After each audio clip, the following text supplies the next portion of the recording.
Hey everybody, welcome to today's show.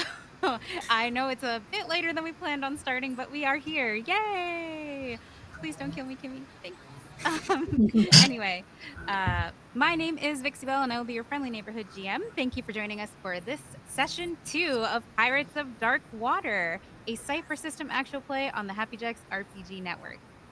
To catch up on any past episodes, visit happyjacks.org/Pirates of Dark Water, and to find all of the shows on the Happy Jacks network, visit happyjacks.org. Like I said, my name is Vixie Bell, and I will be your friendly neighborhood game master today at the Happy Jacks table. Thank you for having me. And I am Chaos Incarnate, apparently, but I can't be Chaos Incarnate by myself. I have to do it alongside a whole bunch of other storytellers who I am happy to introduce. So let's start with you, Courtney. Why don't you tell us a little about yourself? Oh, hi, I'm Courtney, and I play Osmond, who is also Chaos Can't hear Incarnate. you. You don't hear me? You or me? Can't hear Courtney. You hear Courtney? Mm-hmm. Hold on. Oh, wait. Haha. Got it. That's my fault. Okay, don't scare me like that. We have enough tech. So sorry. I'm so sorry. I scared myself. Please ignore me. Chaos. All of us are the chaos. Remember So the part about sorry. Chaos Incarnate I said? That's important for this. I was like, boy, why is nobody reacting to not hearing her? That's wild. Okay, I'm back. It's our brand, Chaos Incarnate, whether it's tech issues or just silly little goblin-y characters like mine. Anyway, Joe, introduce yourself. Hi, everybody. I'm Joe, and I will be for the rest of this session. I'm also playing Komu. He is the grizzled veteran warrior who strikes as hard as stone but flows like water. Yes. Oh, what is the name of your character, Courtney? Osmond. Oh, thank you. Yes. Right, and last but not least, Sam, why don't you tell us about yourself? It's your first time at the table. First time, yay me. Hi everyone. I'm Samstar. I use she, they, and the occasional they pronouns. And I am playing a very fun little character that has yet to be introduced yet. So we'll find out a little bit more about them. Her name, I will say, is Sophie. Sophie Stoneborn. Yay! So yeah, I'm excited to introduce Sophie to everyone in this Pirates game. And just for a quick little recap as to where our heroes, because this is a 90s cartoon, so we actually have heroes this time, had left off. So our wonderful heroes left the last episode having two of which having escaped out of prison thanks to Princess Ari, Lloyd's character's help. Lloyd is not with us today. Shout out to you, Lloyd. You're over in Scotland somewhere having a blast. But Lloyd will hopefully be with us at the next. Yeah. But anyway, so you all were able to escape and stole a ship called the Aurora, which was modeled after another famous ship called the Wraith. If you're familiar with the show, you know exactly what ship I'm talking about. And yeah, you guys had sailed off into the wild blue yonder towards the port of Jondatown because that is where Ari's compass, newly acquired, was pointing you. And that will bring us to the beginning of the game. Let me set the scene for you, but first let me get my notes. Anyway, on your way to Jondatown, the seas were calm, the sky was bright, and things were fine until they weren't. Suddenly, Ozzy, you realized that the water around you had gotten darker. Not the dark that comes with immense depth, a different kind of darkness. The kind of darkness that comes with dark water, a substance you are very familiar with. Komu, you might have heard of this substance. I don't know if you've ever encountered it in person. Not in real life, no. Yes. So Ari also probably wouldn't have encountered this, but Ari also didn't know to bring money with her. So we're here. Or a ship. Or a ship. Oh, princess. What are we going to do with you? Anyway, so you found yourself surrounded by this substance. And you, Ozzy, you sounded the warning call of what was happening. And before you knew it, if you're a fan of the Odyssey, you should get the reference. You were caught in a whirlpool, very similar to how Odysseus and his men were caught in the whirlpool of Charybdis. You struggled and everyone struggled and scrambled to get to the riggings, to pull, to do the things that were necessary to try to get yourself out of this whirlpool before you were sucked underneath.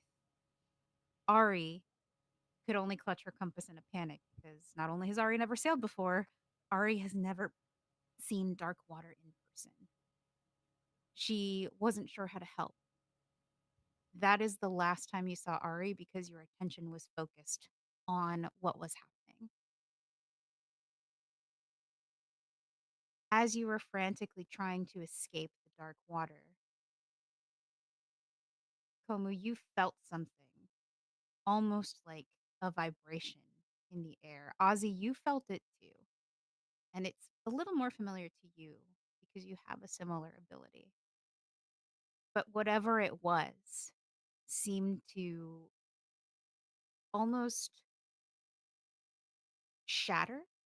It's an interesting visual to have with water because water doesn't necessarily shatter.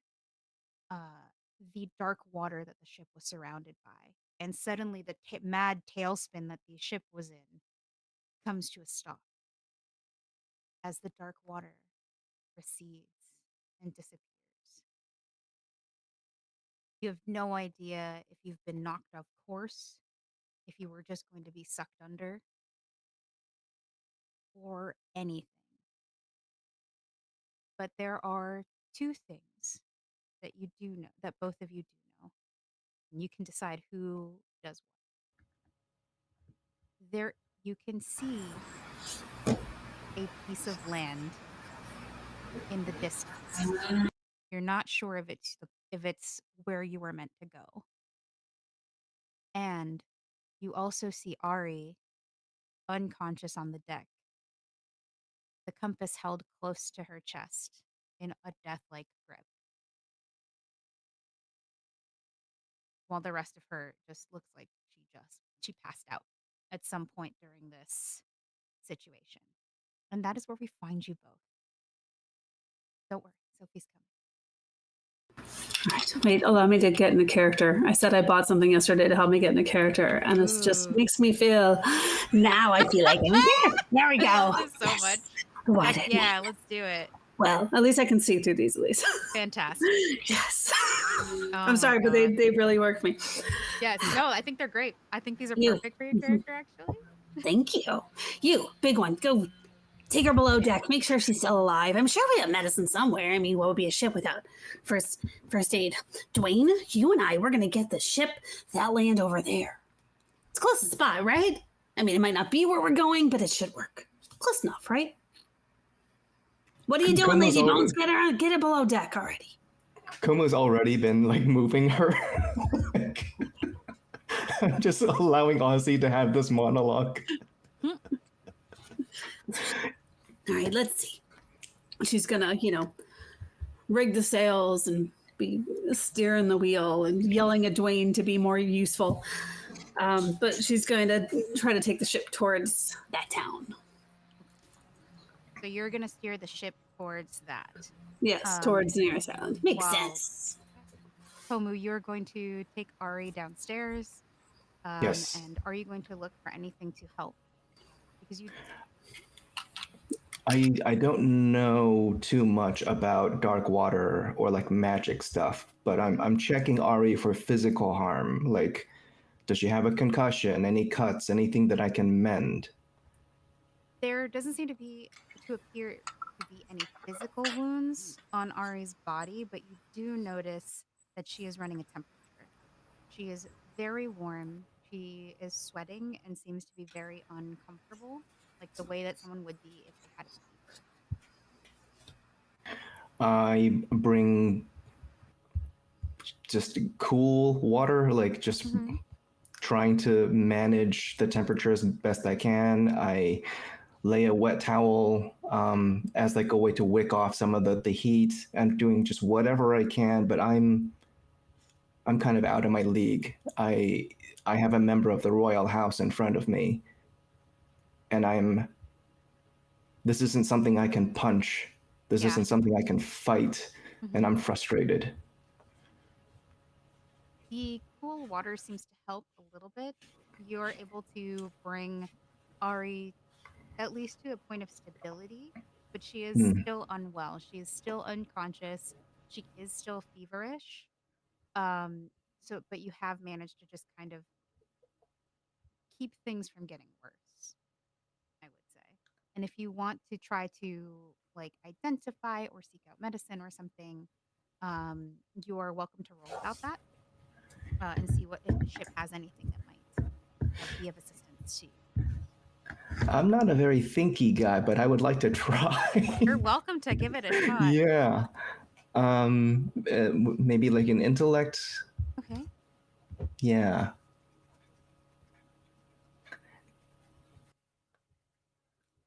And yeah, I'll put some effort. Put some effort into it. It's not. Yeah. I mean, it's not super difficult. I would say that the target number you want to hit is a 12, so it's like level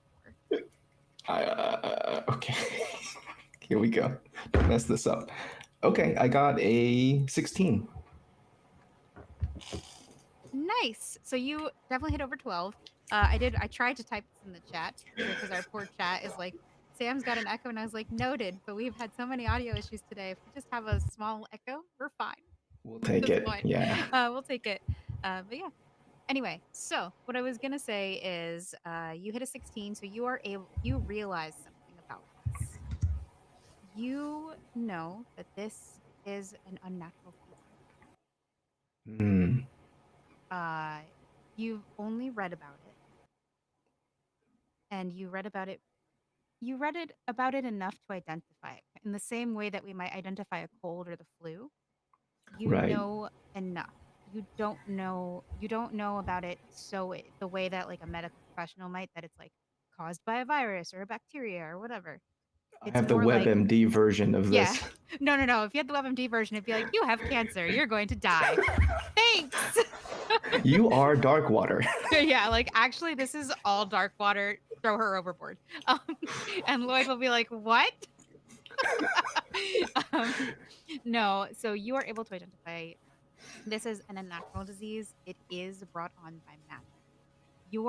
What you're not sure of is whether or not this is caused by the dark water, if this is something like a negative thing that is being caused by the dark water, and like she's actually in peril, or whether or not this might be something else.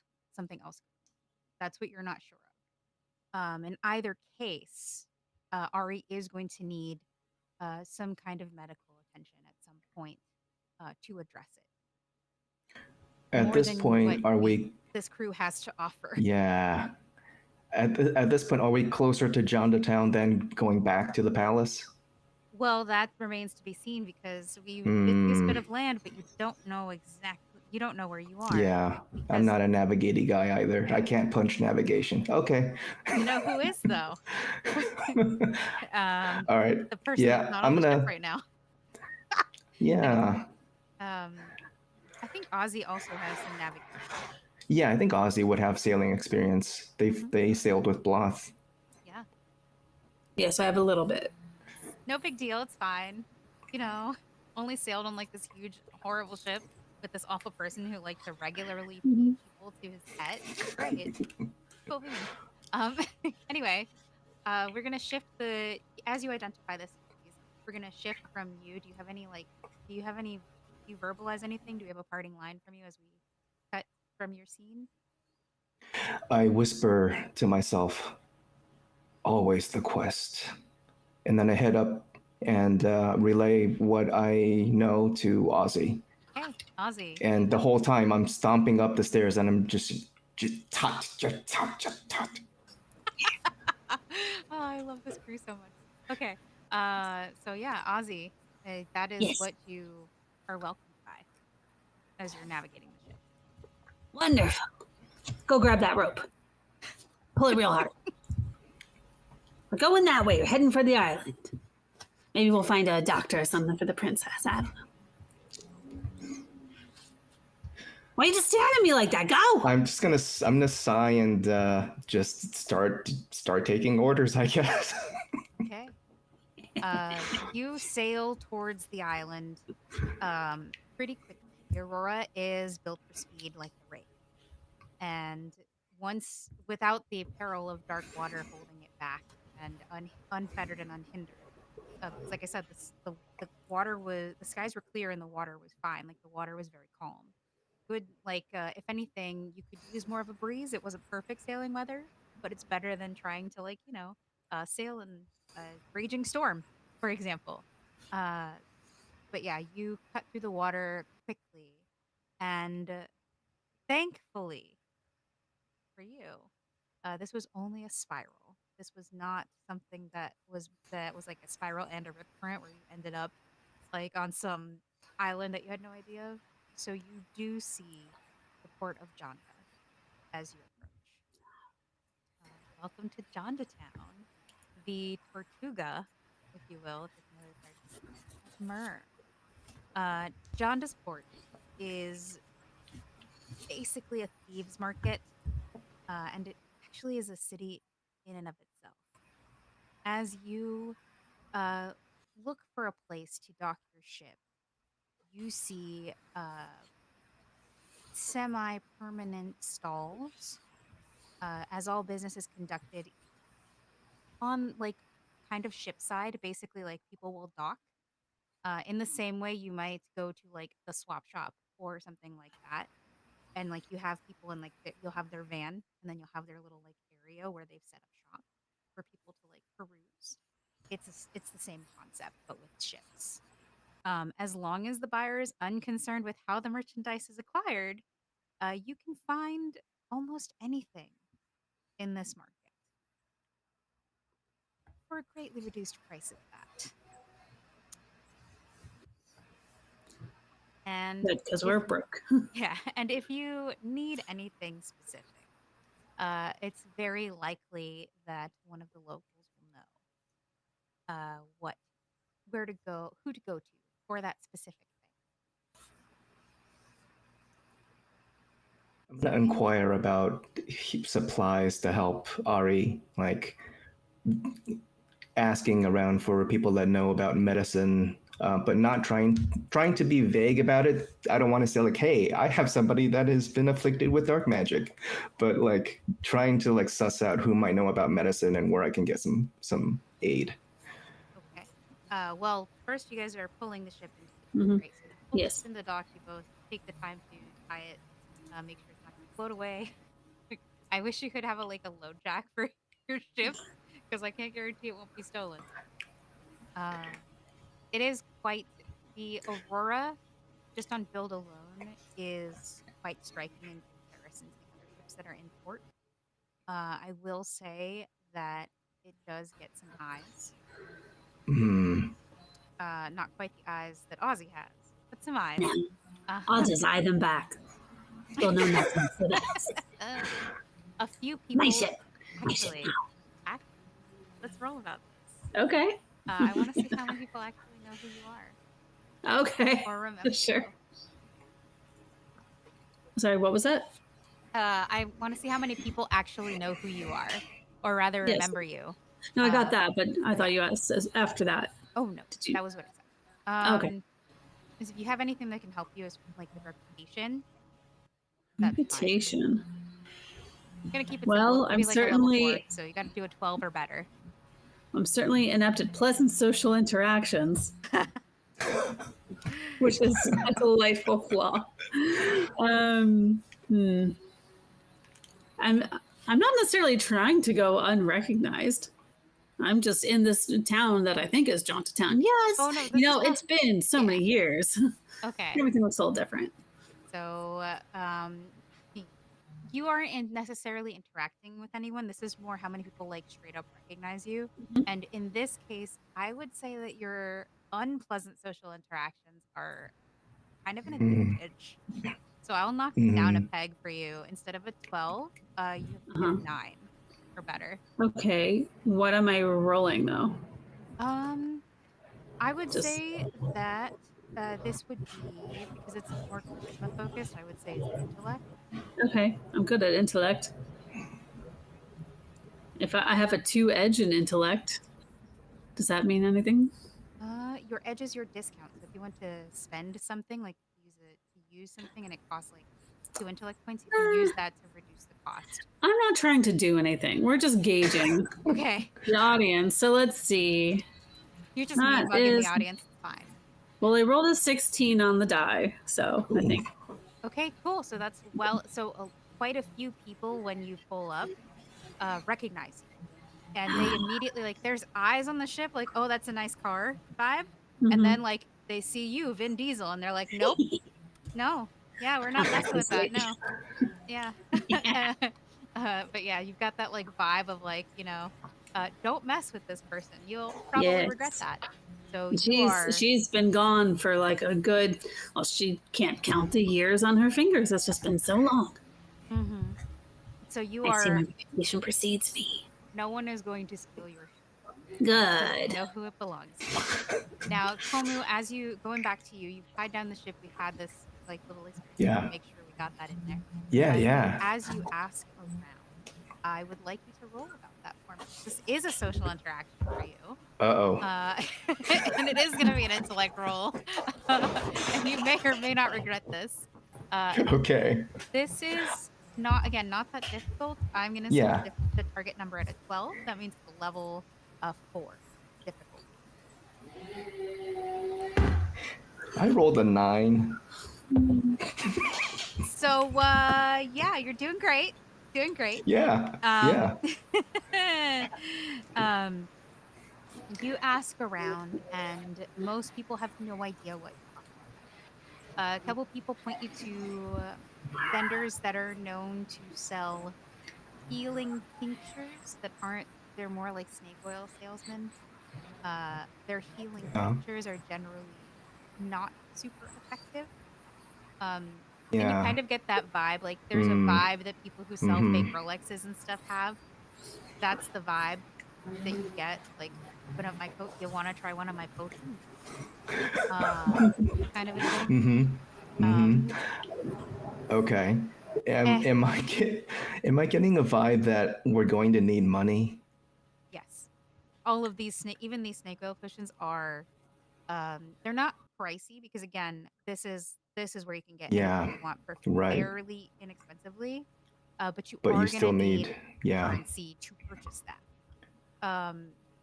All right. I'm gonna shift my line of questioning a little bit and just start asking, where might a man like me earn money quickly?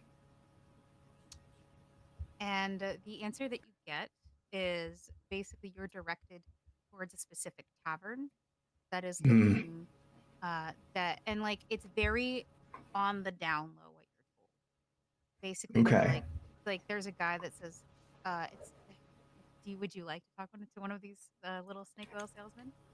Yes, please. Okay, so okay, so with the coat, like the gentleman, the gentleman has a patch over one eye. Looks like they've seen better days, older. Clearly, this is essentially like the export of contraband goods is how they make their living. And he Sure. says, Yeah. come here. All right, if you're looking for money and you need it fast, there's a tavern here. Runs a fight ring. You can win it, then you can get a pretty nice purse. You know what I mean? Where can I find this tavern? Excuse me one second. Let me. My notes are like, and we're gone. There it is. The tavern is called the Sunken Coast. It's a little further from the port. You're gonna want to go into Jandertown proper. But yeah, that's where you'll find it. I nod. Thank you. Good luck. I won't need it. And he's like, he lays his hand up, like, all right, suit yourself, kind of a vibe. And Yep. and yeah, you've been given this information. Okay. Yeah, I'm gonna try and find Ozzy and relay what I've reconnaissance. Oh yeah, I guess we do need money. I mean, didn't the princess think to pack some? How's she supposed to pay us? She does not strike me as the type to plan ahead. Yeah. Well, I mean, we're here. Why shouldn't we just, enjoy our lives now? You and me. We're free. We could start up a nice business. The brains, the brawn. Huh? Huh? The dark water just nearly swallowed us. It's still a threat. To me, to you, to everyone, until the quest has been completed. We have a duty. You're so serious. I'm gonna go find a drink. Wonder where there's a good bar in this town. Perhaps we could tread the sunken coast. Oh, yeah. I remember that place. Gosh, it's been. I can't count that high. It's been a long time since I've been there. Yeah, let's go. Yes, that's an excellent idea you had. Let us follow your idea and go to this tavern. Tiny little thing. She's going to start marching towards the tavern. Almost unlocked how to deal with Ozzy. This is fantastic. I love this entire It's my idea. I'm a genius. For context, let me go ahead and find the port of John.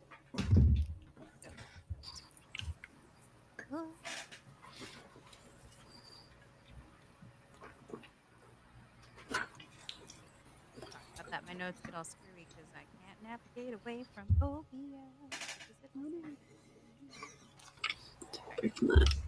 So, this is the port of Jonda, 20 years after the events of Darkwater.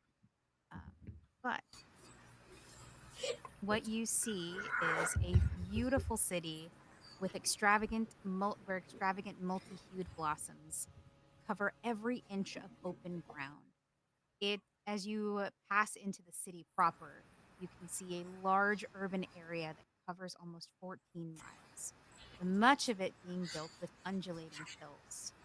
Although most of Jonda Town's structures are built from mortar and brick, a large number are constructed of wood and placed on stilts to catch the cooling breezes and to help them from floodwaters. Way off in the distance, you can see the mist. And Ozzy, you know the geography of Jonda Town quite well. You've been here quite a bit. You know that the mist is where the falls are. Because miles to the north of Jonda Town proper is a large waterfall named Jonda Falls, which cascades off the nearby cliffs and forms the Jonda River, which happens to loop through the heart of the town. And most people are focused here because the mountains happen to be highly inhospitable to any kind of settlement. So Jonda Town is it. That is the port. That is the place where people come, and it's a popular stopping point for a lot of pirates on the seas. So something to keep in mind, considering you just left the Princess of Octopon below deck. Yeah. That's fine. What else are we gonna do? Doing great. But yeah, and as you kind of stroll through this view, you soon see a tavern. And what is the sign advertising your tavern look like? The sign advertising my family's tavern looks just about as beat up as anything else. It's like old and rickety. Some of the wood itself is rotted. And you can tell that every so often someone comes out and repaints over the letters that say the sunken coast with like bright red paint when it starts to fade or chip because of the weather. And the door creaks slightly as both of you enter. But from yes, and we cut from that to you. What is Sophie up to right now? And will you describe Sophie for us? Do we know what Sophie looks like? Absolutely. Sophie is about standing at their full height, 6 foot. They are built with a lot of brawn. You can see muscles and layers, jawline. They're dressed in like this kind of very flowy blouse and high, the typical high pirate boots, with a multicolored sash that is tied around their waist as well as holding their hair back. Their hair is in dreadlocks and the sides are shaved, so like some of it's pulled up to the top in a top bun, so it's kind of messy. And their sleeves are rolled up to their forearms, and after you see like Sophie's like hulking stature, you take a look and you see scars like all over her, like old fashioned like split lip that's just starting to heal over, a nick in her eyebrow. It looks like there's possibly some stab wounds or some slashings that are across like her arms and their chest and stuff like that. They look like they beat shit up and have also gotten beat the fuck up as well in their pastime as well too. Very wildly enough, for all of the scars, very clear like tawny brown skin, and a smile that is part disarming, part charming, and all intimidating at the exact same time. Okay. That's Sophie. Sophie is supposed to be restocking the mead. But instead, what happens is you see Sophie and they're downstairs and there's boxes of mead that's supposed to be shelved, but she's actually in the process of beating the dog shit out of like a punching bag. And finally, by the time she's done, she like whips around and right out of the sash, out of her back, is a dagger that is like has like the 5 knuckles that's like attached and sticks out, and she holds it directly up to like where the neck of this punching bag is. And essentially she just says, Mm-hmm. "All right, you smarmy cred barge. Pass it now." Hell yeah. That's Soph. And as you say that, you can hear your father's voice say, "Language." As Sophie flicks the dagger back into her hand and stuffs it in the back of their shirt. Sorry, Pa. I'll watch my tone next time. A pirate watches their tone. A man who is significantly larger than you is where you get your height. Probably about 6'4",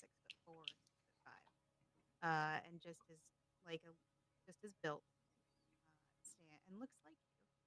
If you want to describe him further, but I think these are two key points that I feel. Yeah, for sure. So he has his arms folded. Tell me what else he looks like. Tell me more about him. Sophie favors him quite a bit, actually. Like it's a bit terrifying to see like a slightly smaller miniature version of this big hulking man. But he also looks like he's been plenty of bar fights and tavern brawls himself. And I think the thing that's like the most distinctive about him are these extremely piercing gray blue eyes that he has, that like once they're locked on you, you're either fearing for your life or it sends a chill to the deepest, most hidden parts of yourself. It's warm, but it, much like Sophie, looks like he does not fuck around when it comes to it.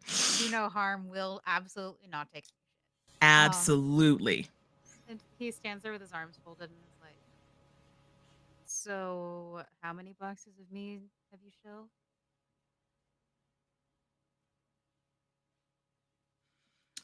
They start counting on their hand. And they get into like the other hand and they're like, 3. Plus those right here. I'm gonna go get these together. And Sophie kind of like straightens themselves up, and then without any effort at all, these cases, there's like 3 of them and they're heavy.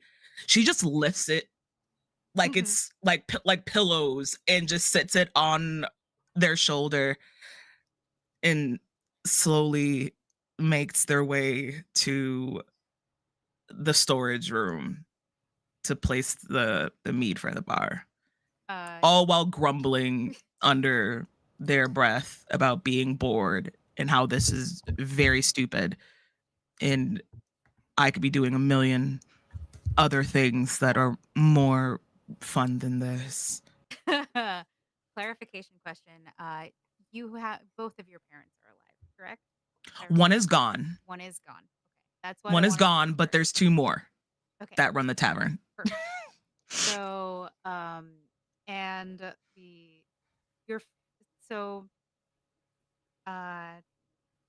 the other parent, are they femme or masculine? The other parent is femme presenting. Great. And then the one that passed is also femme presenting. Okay, wanted to double check before we went any further. I didn't want to misrepresent. I appreciate it. Thank you.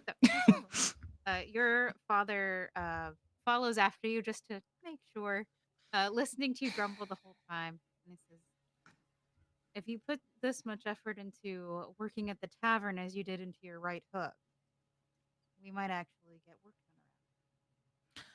We were getting work done. Slams the box of mead on top of the 3 other boxes that they stocked. There's still about 6 more upstairs. Who knows if it'll all get done today. And love that. She's like, it's useless work, though. Remember back when we were all across Octopon, like seeing everything, and then we get one scare. Like, don't get me wrong.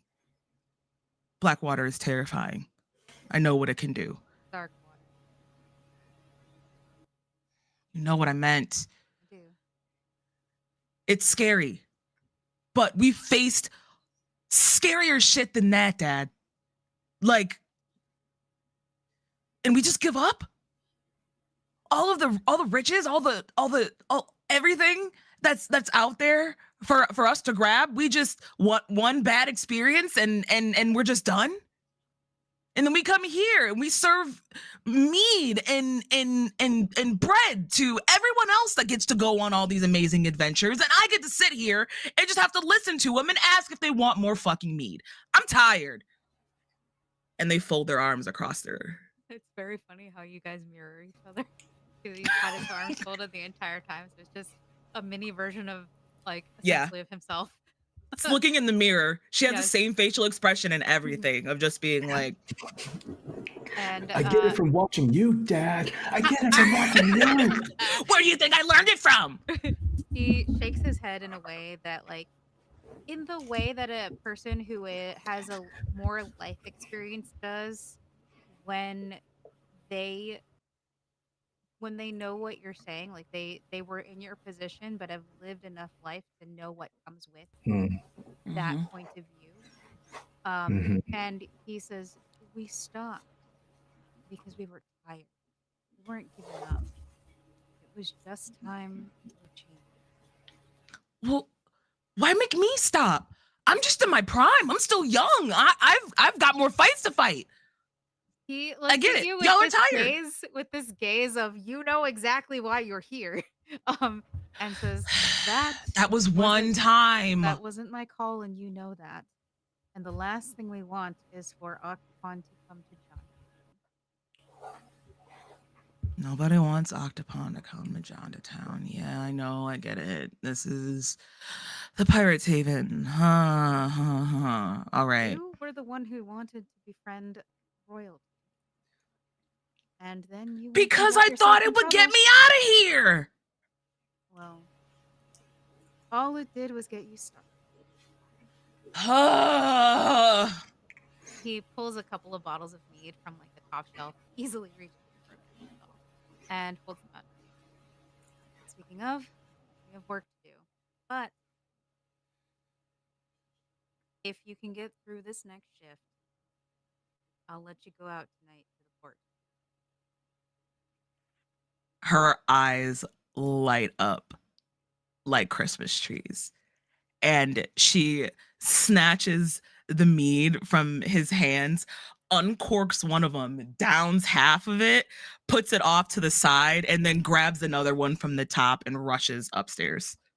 Your father, like as you rush off, sighs and says, "Yeah, I'll expense that." And Thank takes the rest of the you. bottle. And the door closes and slams Yeah. behind her. And you rush upstairs. And as you're rushing upstairs, we cut back to Ozzy and Komu. You have entered the Sunken Coast Tavern. And what is the interior I of the love your tavern? eyes. I'm sorry. Yeah, the It's eyes so are great. good. Thank I'm you. obsessed. The Sunken Coast Tavern looks like any other tavern. It's very homey. It's made of wood. It's one of the buildings that is made of wood. You have tables, chairs, all set up in a very comfortable way. It's inviting. Super grimy. It's inviting, it's but it's grimy. super grimy. Yes. Like the type where you step in it, you walk inside, and your feet stick to the floor. I mean, Yeah. compared to the prison cell we've been in for the last several years, this place is sludge. It's homey and inviting for pirates Yes. that are used Ozzy's to very impressed. Yeah. Whoever, semi-squalor. whoever takes care of this place ascribes to the principle of good enough, rather than like perfect. So there you go. That's Sophie's job. Yeah, that's Sophie's job. It's close to home as possible. And speaking of that, at the bar, you see a beautiful femme presented. What does your mother look like, Sam? So you can see a little tinges of this other parent in Sophie. I think more of Sophie's like public facing persona is mimicked after this parent's mannerisms. So she hulks up the stairs with all of the frustration and might of her father, but once she steps beyond that door into the customer facing area, it's still big and hulking, but there's like a very weird smile that's plastered on her face, and they nod to customers as they walk in. Their back is a little straighter. They hold themselves with a little bit more prestige, but it is still it's prestige but still slouch, if that makes any sense. As relaxed as it can be without actively not being public facing. But yeah, I think she has like very deep brown skin. Her hair is also up in locks as well too, with seashells and little trinkets of gold that are adorning in them. And her eyes are warm brown like honey. Very nurturing, very loving. But again, I think everyone in Sophie's family like carries that energy of do not fuck with me. Yeah. Because it'll get real bad. Yeah. I'm thinking of the little bunny from Monty Python. Yes. Because I think you mentioned that they were tall, which is what I was trying to clarify. but I Yeah, was actually sorry. hoping for someone who is short, because I think that'd That's be the one very that fun. passed. The one that passed was The was one that tiny. passed Okay. is very tiny. Yeah. Yeah. So this one. So that is what you two. That is what you see as far as a bartender. There are rows and rows of obviously different spirits behind them at the bar, as well as other various pirate spirits around the tavern also. And Komu, if you don't mind, I'd like for you to make me an intellect. Oh, I would love to, but would Komu? Let's see. Difficulty on that is a 15. I rolled a 19. 19. You got a minor effect. I'm so excited for you. Okay. In that, oh my god, I'm so like this was a lot more than I was expecting, kind of thing. So, Komu, I imagine your head is on a swivel just because Yeah. you're in a Oh, yeah. pirate town, and it is, Yeah. while safe enough, doesn't preclude like full Sure. safety. So better safe than Yep. sorry. And as Absolutely. you are glancing around the tavern, you see the bartender. You see Sophie coming up with bottles upstairs of mead Mm. upstairs. You see an advertisement for a new mead that seems to be very popular called Crea Fruit mead that seems to have a unique taste, very fruit based, very boozy. And then just past the sign advertising that, you also see a familiar face. Uh, Drinking wine, counting coin. Investigate. As you walk closer, you confirm. I say this out loud. Investigate. Ozzy, you hear? I love that the so bird. much. I'll investigate. What? What are you talking about? Ozzy, you hear this? Just FYI, like this is within earshot of you. So, I want to make it clear. I'm trying to hit the note of Komu being very, very good at what he does, but he's not smart. Like, he's very effective, but not smart. Like, I love that for you. I'm not arguing this. Absolutely not arguing this. And now I need my curse word. So let's go and curse word this. We'll use my favorite one. As you walk up and this person notices you here. Noijit. What are you doing here? As the familiar voice, Ios, addresses you. Scotspongo. It has been a long, long time, brother. And it should have been longer, if you ask me. As he sips his drink, and yeah, it's definitely longer. I think I've been patient enough, whiling away in that place, away from you, away from our sister. Who's doing fine, by the way. Thank you for asking. I look down and there's a bit of like, yeah, there's some pain there. He We are. he's like he makes to like leave. He puts his gold coins in like the purse and like ties it up and is like putting it like in his pocket.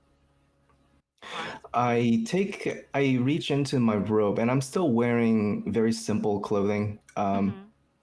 And I reach into my robe and I pull out the key that I found the other day and I slam it onto the table. Would you like to explain how this came into my possession and liberated me from my confinement? Ayaz looks at it for a second and then looks at you, and a slow smile spreads across his lips. What can I say? Someone called in a favor, and he takes another sip of his drink.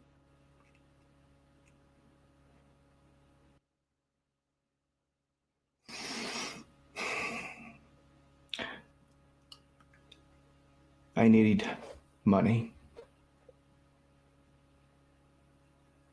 He raises an eyebrow at you. So earn it. How's your form these days, brother? At this, he slowly stands up. Ayaz is considerably older. It's been 20 years.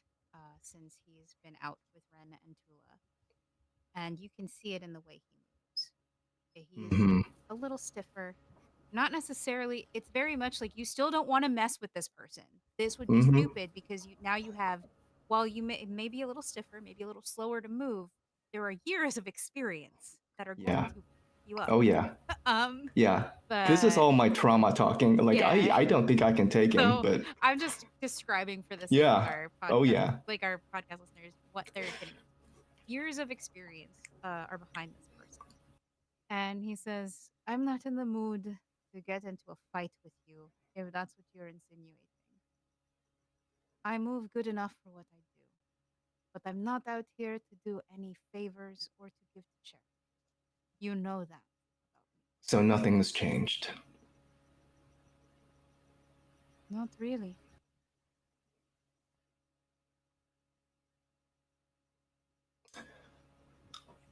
Say hello to our sister, brother. I'm just gonna turn away. Oil!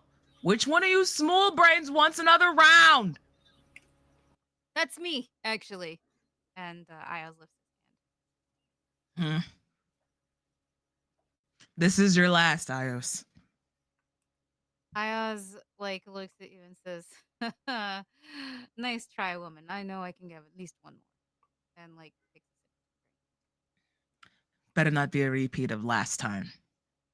And Also- Sophie will turn and start stocking those meads on the bar. Yeah. Also, I realized that I was going in alignment with the show, but failed to ask how Sophie identifies, and I would like to clarify that. Oh, Sophie uses she and they pronouns, so Cool. interchangeable. So the reference to woman would not have been a misgender, or would it? No. Yeah, just wanted to double check. Yeah, no, I appreciate that. Make sure Yeah. everything is cool. 'Cause I love that. safety Thank you first, so much. always. But yeah, cool, great. So, and because that is something that's a line that is from the show that Ayaz uses, but we're in the 90s where these things Mhm. were kind of ignored. So It's also been 20 years in Octopon, and okay, he still hasn't changed. He's still a dick. Right. Big surprise. Man, that sounds just like an old person set in their ways, huh? Refuses to change. Got it. We know who we're giving to the dark water. Anyway, so yeah, so Ayaz takes a sip of his drink, looks at you, Como, and says, "Why is it that when I look at you, I can hear that stupid boy in my head?" And he reaches into his pocket and gives you a handful of gold coins. Throws them across the table at you in a way of I have to be good, but it's frustrating for me that I have to be good, you know? Do I I recognize? will do for Ari what. Sorry. Go I ahead. will do for Ari what you did for Tula. He looks at you for a second, eyebrows raised, he was not aware that you were that you were in the situation. He says, "Why is the princess?" A favor was called. I'm gonna take the bag. Well, he put the bag away, so he put Oh, a pile okay. of coins on the table. He I'll tossed a take the pile of coins coin. to you. Yeah. Okay. And then Sam, you were saying something. What is it? Oh, I was asking if I recognized Ozzy at all. How familiar are you with the Pirates of the Maelstrom? I would say pretty familiar, but I would say that my familiarity is probably through the lens of a younger kid. It's been some years, so she remembers, but how clear those memories are with the amount of concussion she's taken in the between time is kind of up for grabs. So a couple of things there. Number one, if you learned of the Pirates of Blood stories, a lot of them just didn't make it into the news. So there's basically it was Bloth and his crew, never Bloth and these individual identifying. Fair. They were just a lump sum. But yeah, so you would, if Bloth walked into the tavern, you'd be like, "I know that guy. Oh God, here but we his go." first mates, I would not be as familiar with. But Makes you wouldn't sense. be familiar with members of his crew. However, I will let you roll to see if you can hear anyone talking about princess. Yeah. Okay. Ozzy's also been in prison for like a decade, so you True. know. So, which is why it's a big deal. Like people who have had business with you in the past, Ozzy, would recognize you. Are like, shit, they're out? Yeah, Fuck. basically Maybe like, they'll oh buy me a no, drink. you Got know. it. But yeah. Okay. Let's see.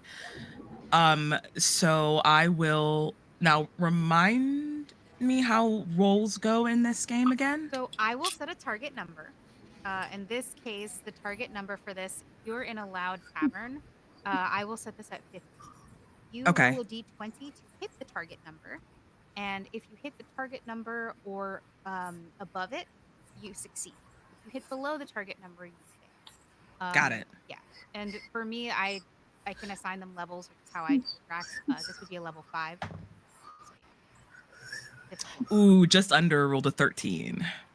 So you try to listen and figure out what's going on. Ozzy, what are you doing in this moment, by the way? Oh, What's going on? good question. Because my companion just Fucking left me. glasses. No. Like, I picture this character being very like big. Every time wide-eyed, you and, like, put them on, it's the funniest stuff in the world I to love me. it. It's I so think it's funny. great. It helps. It It's helps me get a new perfect. character. Yeah, and then the smile. Well, let's see. Wait a second. She's sitting in the bar. And she really wants to order a drink, but she doesn't have any money. Mhm. And she's like, "Wait a minute. Wasn't there someone here who the princess said she knew? Where'd that other big guy go?" Man, Do you I say don't princess remember out that name. loud? Yeah. Do any of you make I think out Ozzy's loud too mention smart to do that. princess? I'll say, do any of you Komu any of does. you say it out loud? Komu has. The princess's name. Okay. Yeah, I was gonna say, would it help the plot? Then I can. Yes. Cool. Like if you're muttering to yourself, Ozzy, I would assume that's what you're doing. Yeah. But if you are you at the bar or are you? Yeah, walking I in? just I'm at served. the bar. Okay. That they're talking to me. Okay, cool. I'm at the Well- bar. I'm just muttering to myself because I'm a crazy person. For clarity, Komu Yes. walked away to talk to Ayaz because they saw Ayaz from across the room. Gotcha. You're interacting with Komu and Ayaz, which are on the other side of where Ozzy went, which is what I was trying to clarify. If Ozzy walked directly to the bar, then they would not be able to interact or hear what's going on that side of the room. Cool. And Okay. Ozzy, you are at the bar. Are you seated? Are you planning on ordering? Or are you just sitting there mumbling? I'm seated, but I can't order because I don't have any money. If you're No not money. gonna order anything, you may want to, or you may just want to get water. We can use the space. And the Look, I'm not very- even that the big. big femme presenting individual who is your mother, Sophie, comes over and I got this, Ma. Don't worry about it. I'll handle him. They need another round over there. And Sophie points to the far opposite side of the bar. mother gives you a look of suspicion. Because at this point, I feel like both families who deal with Ari and Sophie are very aware of how mischievous you are. And they're just, all right. Have this Handle big it. smile. One of my teeth, like right back here in the mouth, is knocked out. So it's just an open space. Her face softens because this is the smile that you've had since you were a child. So it's very, like, disarming. And she's just like, okay, handle it. And she walks away to go get the additional drinks that Ayaz had. Ma. And as soon as Sophie's mom turns away, she turns back to Ozzy. So you said you needed money? Huh? She looks way up at you because she's a little thing. Yeah. Yeah, you know. How are you in a fight? Fight? Me? And she does that thing where like she tries to flex and the arm just goes like, phew. Yeah, it like droops. Sophie's eyes widen. She just found her a mark. You know, I have there's some ways around here, around Johnstown, if you want to make some extra cash. I don't know. I came here to looking for someone, but I can't remember their name. My big friend, where'd he go? Hey, big guy. I never remember his name. Hey, Hey, big guy. She's calling him. It's a Como. I was just calling to Como. I was like, who is Hey! this guy? And if he doesn't respond, she's gonna like hop down from the stool and like waddle over there. Yeah, come with me. Come with me. Maybe he Big remembers. guy is so funny. Big guy. She hustles over there. Hey, and she's like tugging on his shirt. This little like 4-foot goblin-y woman. Hey. What was the name of you know whose friend? Do you remember?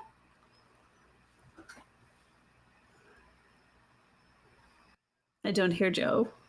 Joe. I don't even say it anymore because I'm scared it's my fault. You're fine. No, there's other issues too. Hey, Joe's mouth moving, and I was like, ah. Nope. All right, Joe, refresh yourself. Refresh yourself before you wreck yourself. Do you want to take a quick break while Joe tries to do that? Or we just keep going? That's totally fine. I can make up some shit. If it doesn't fix after this, yes. Break to address it. I don't think it's anything on mine. Hello. There we go. Yay! Yeah. Yeah. Yeah, I've been talking this whole time. I'm like, wow, they're just not wanting me to play today, I guess. It's an all-girl party, actually. That's fine. I'm here for it. Okay. I will support that. Joe said I'm down. I just want to know if I can do anything or not. That's all. Listen, Joe the player loves women. He is a feminist. Fems and thems only. Let's go. Anyway. Love Joe. Yeah. No, I'm just kidding, Joe. We Yeah, genuinely can hear you, so please continue. No, it's all good. I assumed. Is Ion still like at the table? Like, are we? Or You are still has he left? facing Ion. Okay. He hasn't left yet. Yeah, I think I just want to establish, like, at this point, the vibe is like siblings that do care about each other but can't let the other know that they care about each other. Right. So like we're just being unnecessarily like rude to each other. Yep. But we are seated at the table now. Yeah, it's yeah. like after that coin exchange, Yeah. you both would have sat down. Right. And Ozzy is calling over. I don't respond because my name is not Big Guy. She just can't remember your name because you don't talk Yeah. much. Yeah, I don't. I really don't. Does Ozzy come over? Yeah, she's scurrying over. She's Fucking on your tiny fucking little leg. Did Ari ever mention Sophie's name? I think she did. Okay, we can say that maybe she has. Como would have remembered. Como does pay attention to Ari. I believe she said Sophie. Sophie. Yeah. And she looks back at Sophie. You know anyone named Sophie?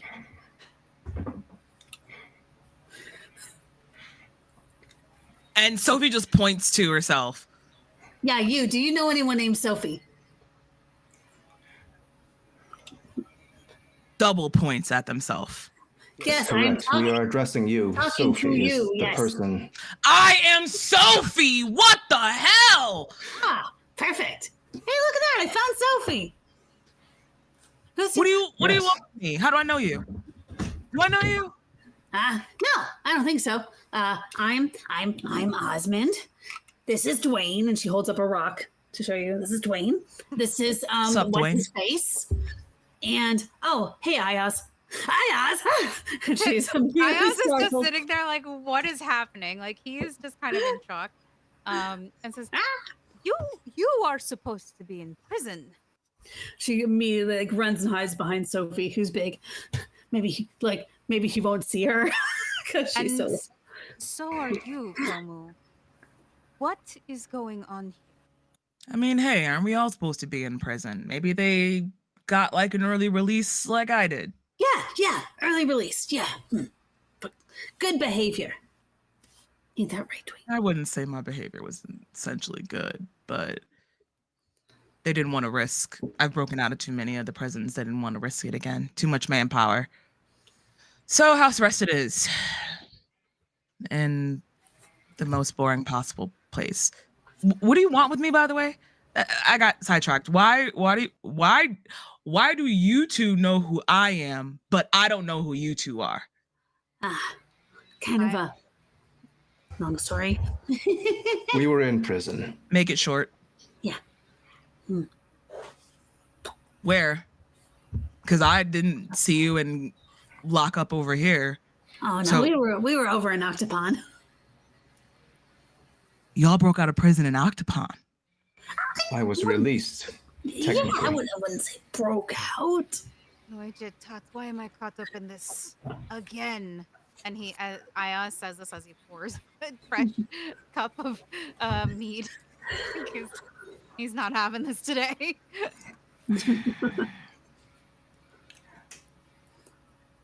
There's someone that is close to you, someone important, somebody from Octopon Yeah, that is real in important. danger.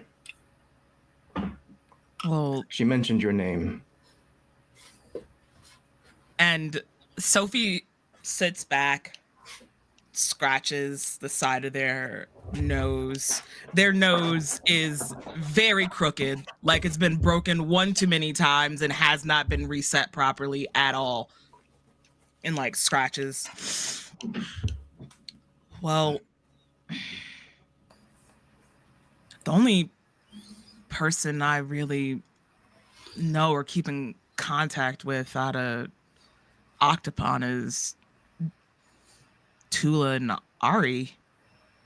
Y'all know either of them? Octopon is big, so that's very ridiculous of a question. Of course, just knows the royal family. No, we don't know them. Wink. Like, immediately switches, she's Big like, exaggerated she's- wink. exaggerated wink. Never heard of them. Wink, wink. I like that no wink actually happens. I'm sure Just Right, but winking it's an eye, Yeah, but never an actual wink. yeah, yeah. That's so funny. Oh. Torment my eyes. So wait, y'all know Tula and Ari? How are they? In need of help. What do you need? And Sophie's face drops to immediate seriousness. What do you need? Komu's gonna relay what he knows. Damn. Well, maybe keep your voice down a bit, big guy. Shit. Ayaz looks. We need to you and supplies. says, We need money. didn't say you came. Is she with you, Ari? That is. In a matter of speaking. You might want to be a little bit, and Sophie like lowers their voice. It's still loud because this is still a very loud tavern, but it's quiet enough for y'all to hear. You might want to have a bit more security around you if you're gallivanting You know, across the ocean with a member of the royal family. Hey, look, this was all her idea. I'm just a crew member. It's all her idea. It's not our fault. She only. Ari's planned like it when she was 5. What do you mean this was her idea? Ari's 5. Ari's not 5. She's like, I don't know. Not taller than the last time I saw her. That's for sure. She's definitely She's old enough. not your side. Yeah, not your size though. Old Definitely bigger enough than to me. be sent on a quest from her father. Sophie sits back and starts counting on their fingers again. And it's like, Light, it's been years since I've last seen Ari. Is she safe?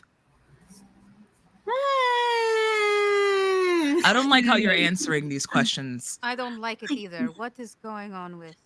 Maybe you should, I don't know, come with us after we get a drink and maybe some food. Yeah, don't worry about it. It's on the house. Great. And she's gonna march back up to the bar and tell your mom that your Sophie says it's on the house, and she's just gonna order a giant platter of food. Sophie just waves to their mom across, like, please just take it out of mine. Like, I don't just. your your mom looks at you, bombastic side eye, and is just like, "I'll expense that."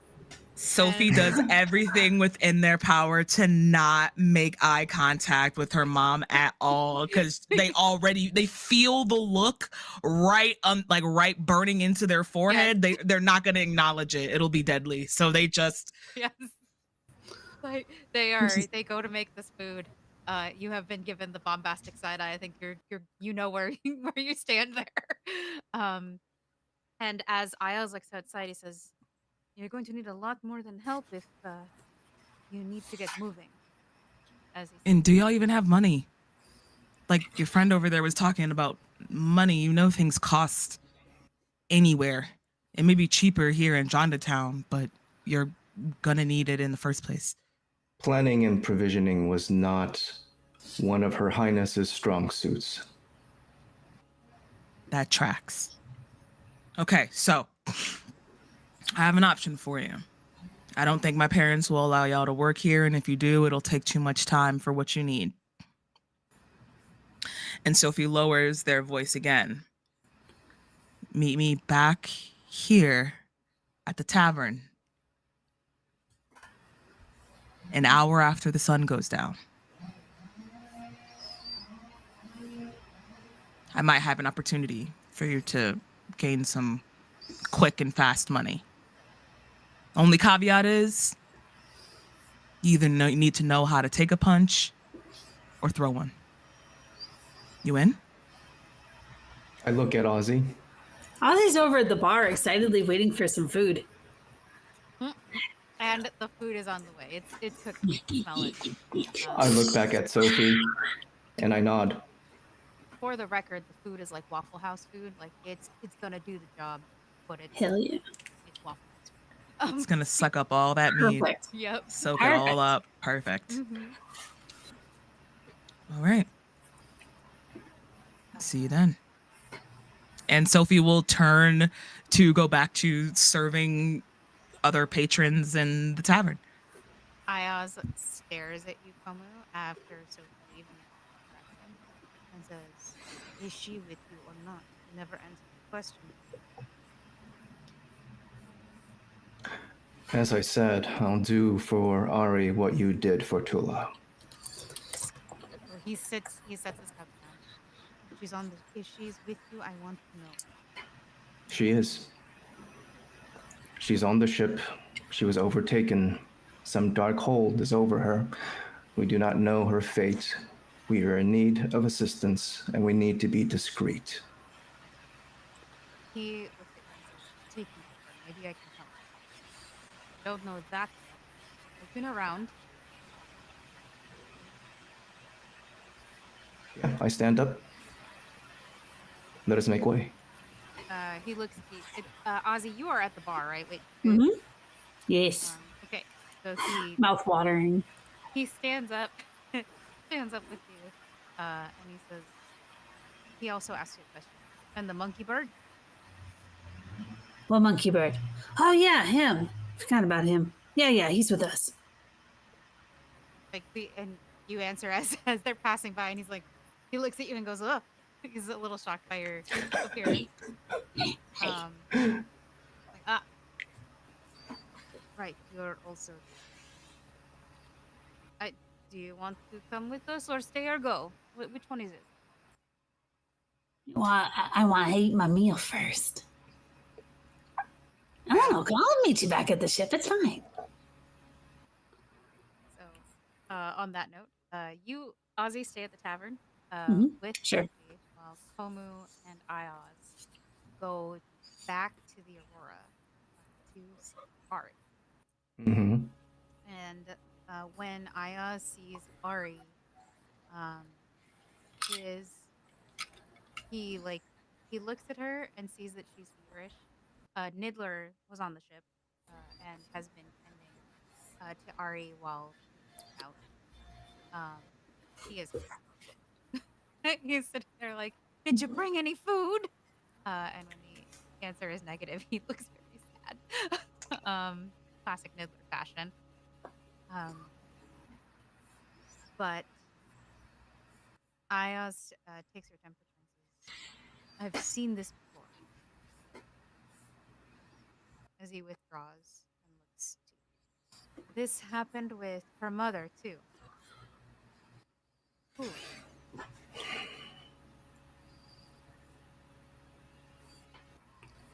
Was there a cure? There is something that can be done, but it's not a guarantee. Ari has to pull through on her own. This will just help make it easier. Whatever it takes.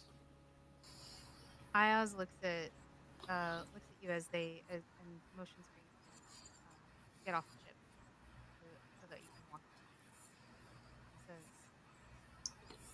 "Are you familiar with ecomancy?" I've heard the word. Quite a few people know this about Tula, but she is what you would call an ecomancer, a person who is able to tap into the magic of the world. I think Ari might fit you. Is that why she is ill? Is it harming her? Yes. It's not. It is why she is ill. I do not know if it is harming her. I know that I've seen it before when her mother was coming into her own powers as well. What must we do to help? He gives a sigh and he says, "You do need money, but there is a woman here who might be able to assist Very well. you. You will, once you have money, there's a place by John de Falls. She set up shop here about 10 years ago, but very purposely uh, wanted to be as far out of town as she could manage. You are going to be looking for a place called Kunda's Blessed Tinctures. And the person you're looking for is named Helena. And tell her Aya's sent you. How much money exactly do I need to prepare?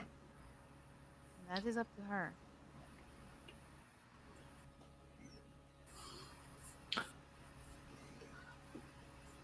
Thank you, Ayaz.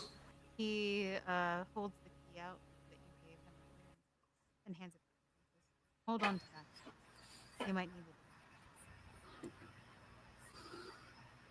I will return to my cell when this quest is done, brother. Dude, that is not why I gave you that key. That is the opposite of why I gave you that key. Do not return to your cell if you've been given your freedom. Would it not be better to not give me the key if that were the case? I'm being. Komu is very dumb. This is not Joe being obtuse. Scoot Tango, you drive me insane. Just think of it as a memento and move on, Como. I will You're hold so this literal. key and remember all of the years I spent in prison as I think of you, brother. Io sighs. I clasp him on the shoulder. He clasps you back, which was good enough. And depart. He actually walks away. He's like, I need to go. I've my business here is finished. But if you ever need anything, you know how to reach me. And he walks away and into the thick of the people around him, leaving you with. Before we fast forward to the evening, where you are going to meet up with Sophie, does anyone have anything else they would like? Okay, let's go. So you spend some time in Johnstown, drinking, eating, and generally partaking of the hospitality which this port city has to offer. And at evening time, you find yourself back at the Sunken Coast Tavern, looking for Sophie. Is there like a vibe shift between daytime and nighttime in this town? Is there like a 1,000,000%, at least at yeah, the bar. Yeah. I'm At the thinking so. bar. Yeah. Yeah. As You see a the lot more hulking fighter people that are Mm-hmm. hanging out around the bar the closer it gets to Yeah, that's nighttime, cool. and it's like regular patrons are like 5 in the bar, and the rest of it is just big hulking fighter people that are occupying the bar now. if I may. I think there's a few regulars who like see the sunset and they know, okay, it's time for we're done. This is our Yeah, last round. like If I this may. Hello, this is a bit hi. much for us now. Hello, as the GM who is in charge of everyone and everything else. I would like the opportunity to describe the scene. Thank you. Appreciate it. But yes, as the lights begin to turn on the little gaslit lamps of John Town begin to illuminate the orange yellow doorway of the court, you see exactly what was described. People begin to filter out of the sunken Mm. coast. Some of which you've seen earlier, others who you are not as familiar with. And other people begin to come. Some of these people are large, hulking figures. People who look similar to Ari, or not Ari, who look similar to Sophie in terms of scars and wounds and things of that nature. Some of them are larger people. Some of them are petite. Others are built more like Salim from Street Fighter, where they're very wiry but very lean and muscular. And still others aren't necessarily muscular like fighters. They do look very wealthy and have quite a bit of money. And they slowly begin filtering into the sunken coast. Some are with these bigger folks, others are on their own. And the vibe slowly shifts at the Sunken Coast Tavern as well as in John Town. There are many people who are going to work, if you will, in this town. So you see a lot of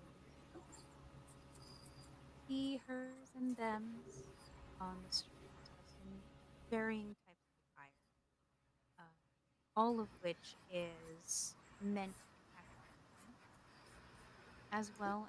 And they are, as they stand outside, they are hawking for different shows or inviting you into their establishment for a good time or a happy ending, perhaps. Things of that nature. But that is the slow changing of the vibe in John, specifically at the Sunken Coast. Everyone is gathering. These people are gathering slowly. Where would they go, Sophie, to engage in your fight? So the fight ring has a list that is hidden outside to the back of the tavern. Sophie goes out and checks it every now and then throughout the course of the night to see if there's been new people that's added. Mm-hmm. Um, there's 2 lists. One is for people who are consistent and go there all the time, and then there's another one that's a new sign up. So there's 2. And the new sign up list has like the disclaimer across the top of it, like, we don't talk about this out in Jonatown. If anybody asks you where you got beat up at, it was just a regular bar fight somewhere along the lines of there. If someone asks you where the surplus of money that you won, if you won, comes from, you found it. Like it's like a whole disclaimer list, and then at the very bottom it is like, if you lose your life, tough shit, sign your name. And so that's like the waiver, but people congregate at the bar and then start to it looks like leave, but they actually start making their way around the back in like this dark corner off over to the side where you can be led underground by Sophie. Awesome. So that is where these people sort of filter. Como and Ozzy, do you kind of watch this? And do you join that sort of flow? Yeah. That's better, dude. Yeah. I'm gonna be checking out the other people and just like sussing out what the situation is in terms of potential opponents. But I'm definitely, yeah, it looks like this is what we're doing. I'll do it. Question for clarification, Sophie. Is this fight ring fists only, or are you allowed to bring all manner and any manner of weaponry? And is ecomancy? Ooh, juicy. So technically, it's just fist fighting. Okay. Mhm. However, there are a few smarmy little jerks, Sophie included, that do bring weapons. Do that what you will. But if there are weapons, it's like daggers and like knives, nothing like outward, you know what I'm saying? Like a Yes. gun or like a long sword. It's something like quick, concealed, Mhm. can do the most amount of damage without actually being seen like that. So Okay. yeah, it should be fisticuffs. Most of everybody, but there's a few that like to get a lick in otherwise with Every something fight else. starts hand to hand. Yeah. Correct.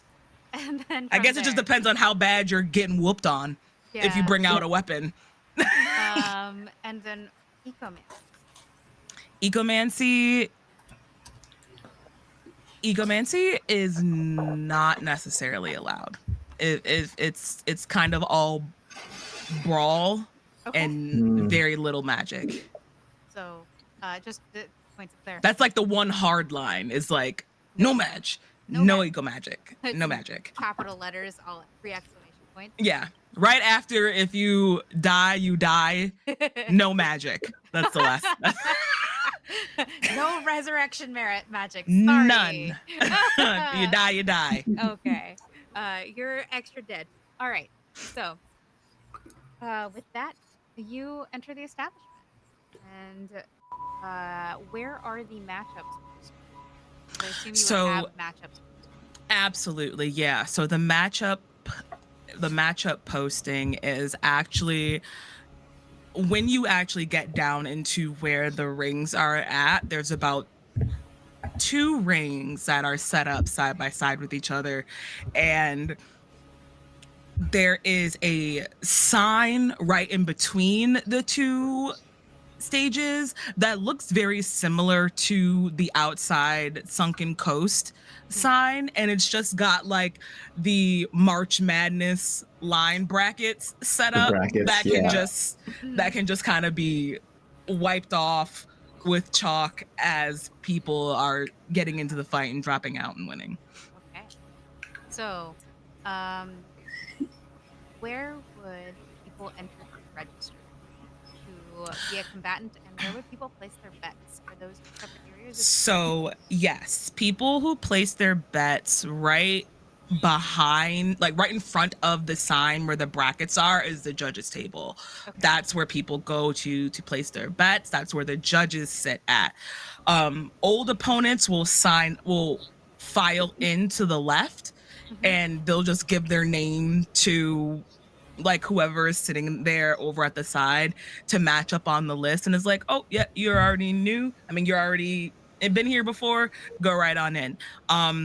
On the right side for the new people, there is another person that is taking new names, letting them know in case they were not able to read the sign and like disclaimer previously, letting them know what the situation is and letting them in. So it's kind of like, if you think of it, it's like stairs that go down, and then right left split off for old people and new people, and then the two cages with the judges table and the bracket sign behind in between. Perfect. So which route do you take, Ozzy and Como? I'll just follow I Como. guess I'm going to the new registrants line, I guess. I suppose that applies to me. And Sophie, where are you specifically? Sophie is currently in a ring. Okay. She's waiting for it to start for their next opponent.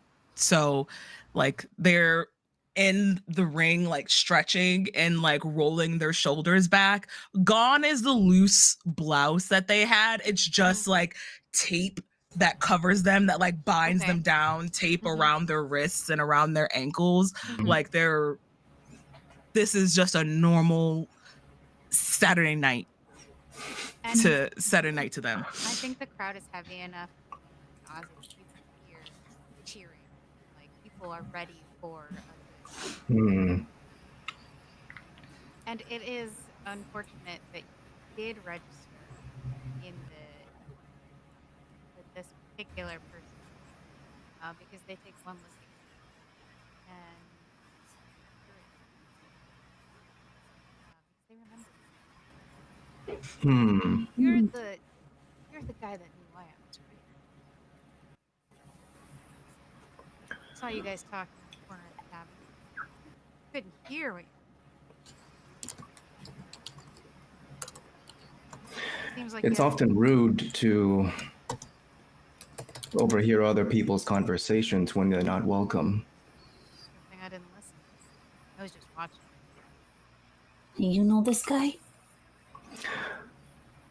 I hope for your sake, son, you don't remember what you heard. He smiles at. I didn't hear nothing. How Jantown works. Whatever happens here stays here. And he. I'm sure you'll have a good evening. He turns around and says, "You registering for fight or what?" It appears a good way to make money. He goes to the March Madness and writes your name. You're gonna go to that ring right now. And he points to Sophie's ring.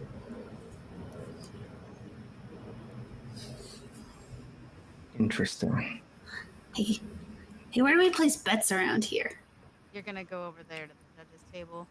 Okay. Hey. Who do the odds favor tonight?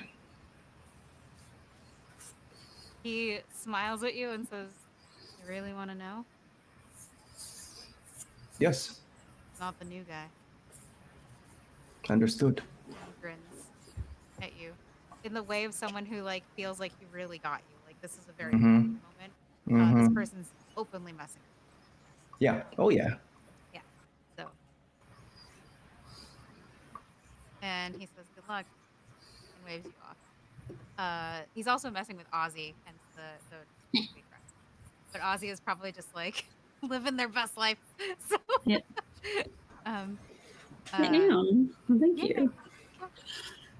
So Ozzy, you want to place a bet? I do. Okay. And this. I'm not gonna fight. The person at the this is very much like a very femme individual, like very dressed to the nines, makeup done, is absolutely like the epitome of like gorgeous and attractive. You know, if like her nails are lacquered, and she's like, "Oh hi, did you want to make a bet?" Yeah. I got like this much money. Oh. She holds up a couple coins. Okay. Well, do you have anything else you'd like to bet? The bigger the bet, the bigger the payoff. I don't really have much. I'm sure you have something. Anything semi-precious. You can't have Dwayne. He looks taken aback. And, all right. Well, I didn't see Dwayne. We don't deal in people because she hasn't seen Dwayne. She doesn't know who Dwayne is. I would never do that to you, my friend. Okay. Like, oh, she's crazy. I can't fleece her for money. Give me a few minutes. Maybe I'll see what I can wrestle up. Okay. And I think I might do some pilfering. So, all right, let's roll about it. So, Sure, why not? this is dexterity based, so I'm going to ask you to roll speed. Uh, Okay, we are going to set this at. let me read my thing. It is a crowded place. It is busy. People are distracted. I will set this at 12 for you. Your target number Okay. is 12. Oh, shit. I'm just. Oh, I wonder if I can use my dexterity power shift. What is that? Movement, acrobatics, initiative, and speed defense are eased by 1 step per shift. You I are don't know not if that would defending count. yourself. No. It's defense focused. This Let's see. is more you're a sleight of hand situation. So anything that Ugh. assists with that kind of stuff, that would be better. I'm looking. Sorry, I'm reading my thing. Engineering, field. I don't think I really do. Wait, I do have a little gadget. I have my attractor gadget. Ooh, okay. What is your tractor This gadget is a do? Cypher.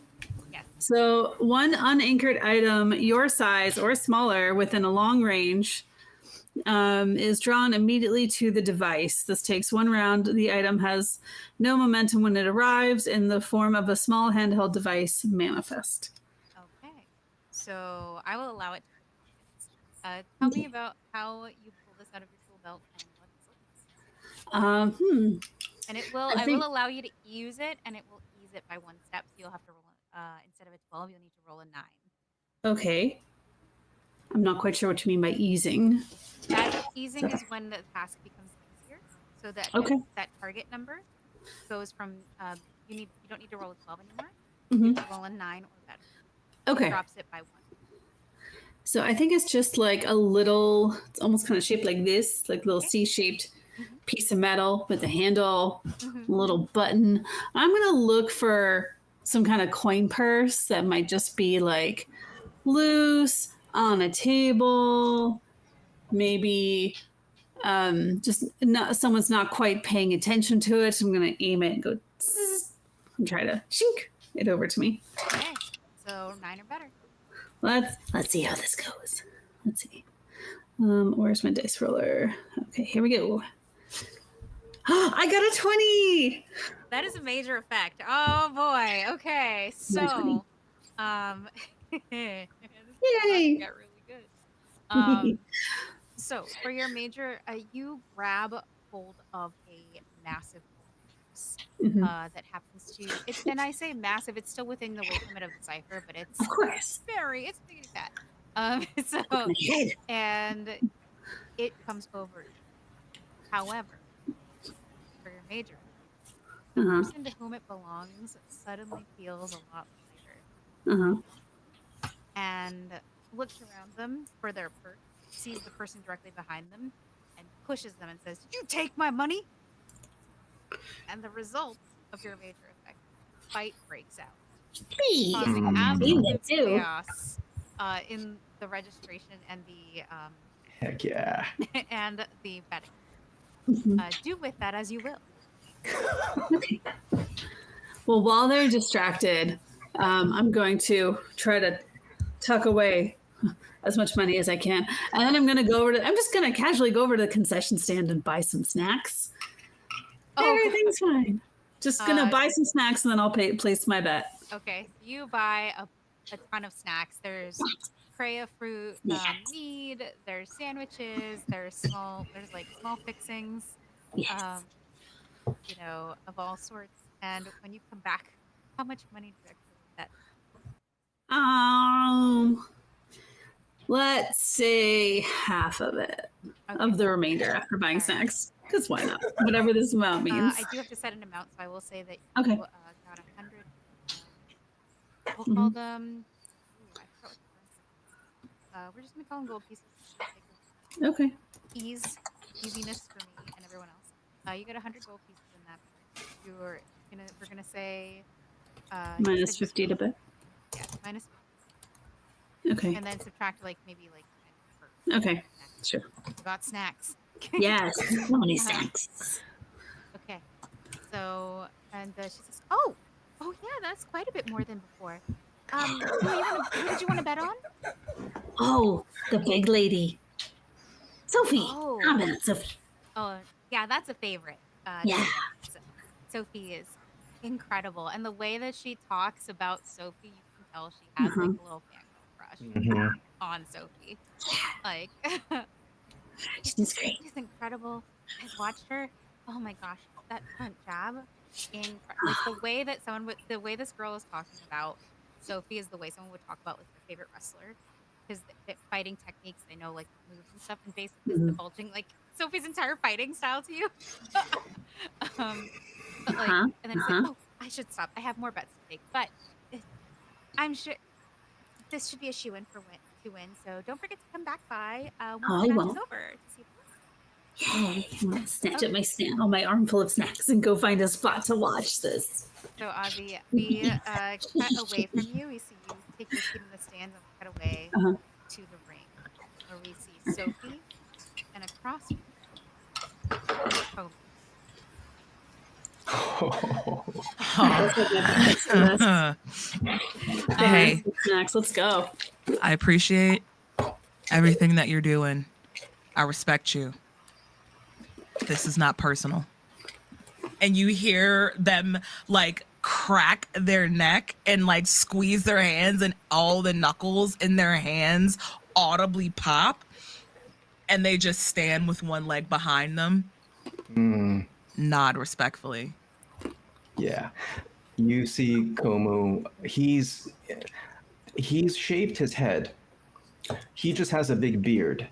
And you're noticing that he's standing in a way that he's usually very aloof, kind of a dumb, oafy guy, but there's a presence to him when he's preparing to fight. He's meditative. Every move he's making is very slow, very precise. And you're noticing he's wrapping his wrists and his forearms like to a point where they almost look like cotton balls. Like, this is too much wrapping. Like, what? Why are you doing that? But he's just doing it very slowly, very intentionally, and he just meets your gaze and says, I apologize, but this has to look real.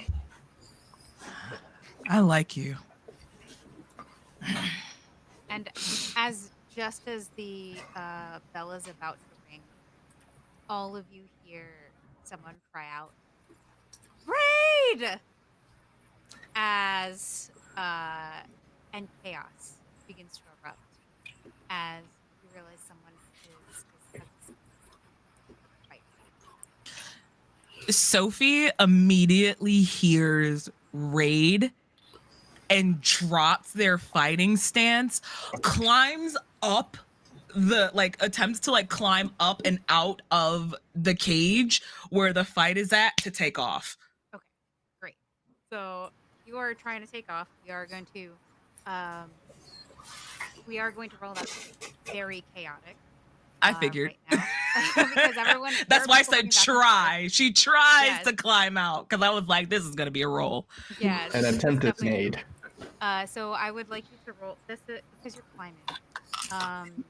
But also this might because it's sheer. It could also be power based. So I'll let you choose. Speed or might to roll. This is a 15, so level 5. Let's see. I have a bunch of different things in relation to speed. Let me read through these really quick to see which one I can use. Sure.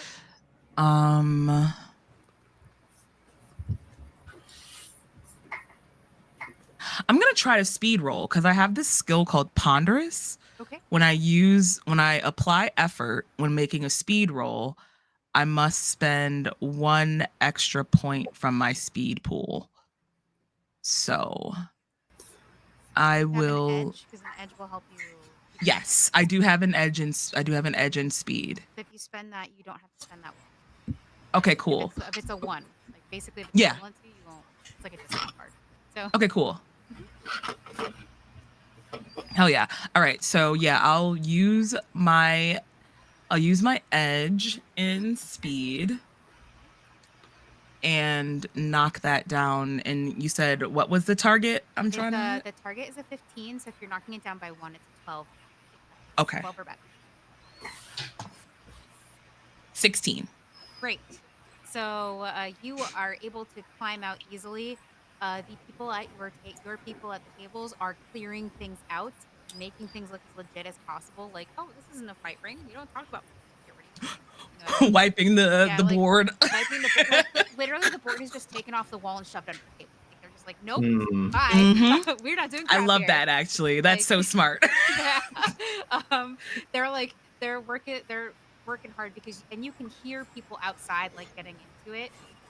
It doesn't sound like it's a just you scenario, like no one is after you specifically. There is something going on outside that has caused this cry to go out. And you like I assume you have people at the doors Correct. as well, so hence why you were made aware. One of those people has run in and is like, so they're like, Sophie, where are you? What's up? What's up? What's up? This person looks exasperated. They look at you and say, it's bad, Sophie, it's bad. Octopon is here. What? Yeah, they Pack it up! Pack it up! And she starts like screaming louder for everyone to just start wrapping shit up, like taking down the cages themselves and everything to just put away. people are going. They're working double time now. They're trying to get everything wrapped up in a loop. It doesn't seem like they're after anyone specifically, but you know how they are. They are looking out for all kinds of illegal stuff. Most of the traders have packed up at the docks.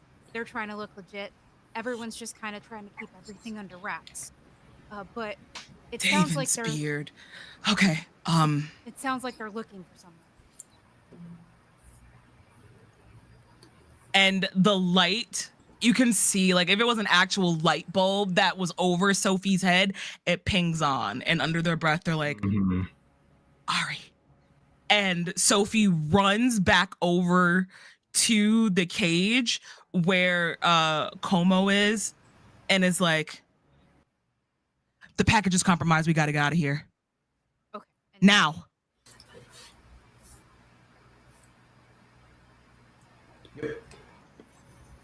Go, I'm moving. Like, let's You're go. gone. Let's go. I feel like Ozzy's still in the middle there having snacks. Like, oh, so exciting! Dinner and a show. Come on! Yeah. Do you want to go back to prison in Opticon? All right. Oh wait, but I placed a bet on you. I'm gonna lose 50 gold on this. If there's any loose coin, anything easy to grab, I'm just taking it on my way out. I'm not looking for things, but anything that's not tied down, I'm gonna take and go. Okay. We can roll about this. See if you had any stuff. Intellect roll because you are being observant. Yes. And I will give you something because you are gonna get something regardless because you're actively. Sophie is gonna get something. Because you hear, Miss Sophie, you should take this, and like a little bag of gold is tossed your way by Fangirl, the Fangirl. Oh. Sophie like reaches up in the air and grabs it, and then turns back over and like winks. You know, like smirks how the girls and like you know how those little fangirls for Gaston like sort of faint. That's actually what happens here. She's just like she melts. She'll get caught, not me. And Sophie starts running. She's hiding under the desk. Like she's not going anywhere. She's just like she's hiding under the desk with a sign at this point. I got 2 strikes. No. So Sophie's gone. Ozzy's gone. Comey, you're looking around. What did you roll? Yeah. All right. Sorry, difficulty before you tell me what you got. The difficulty on this isn't hard. It's the distraction. There's stuff everywhere. Stuff is flying in all directions. Setting this at a 9. I rolled a 10. Fabulous. I was worried there. You see You see a small pouch of gold. Nice. Also something that's a little bit strange. Looks almost Investigate. I say that aloud again. It looks like a tarot card. Okay, I'm gonna take it. Okay. I'm not gonna look at it right now. I'm just gonna just into the bag. Yep. So it all gets shoved into the bag. You all are trying to run out. I'll give you this. you are able to run out, and it seems like there's enough chaos in the streets right now that you are able to not get noticed. I will say this, um, Komu and Ozzy, you recognize the person who was at the Sunset Tavern. It looks like there's some type of position happening in front of the tavern, which has caused all this chaos in front of the tavern. Hmm. And that is uh, Prince, Ari's brother, standing there with his entourage, questioning Sophie's parents as to whether or not Ari is alive.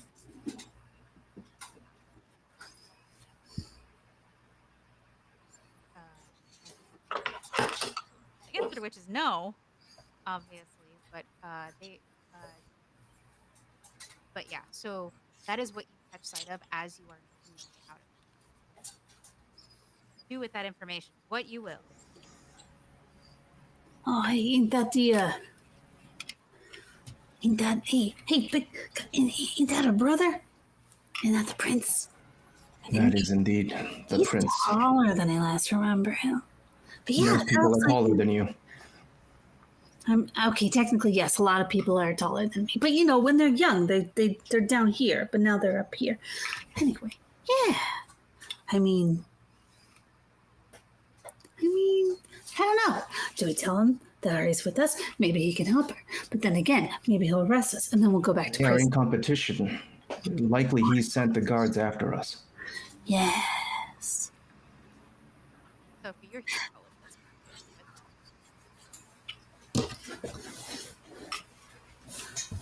What if we just set him on fire?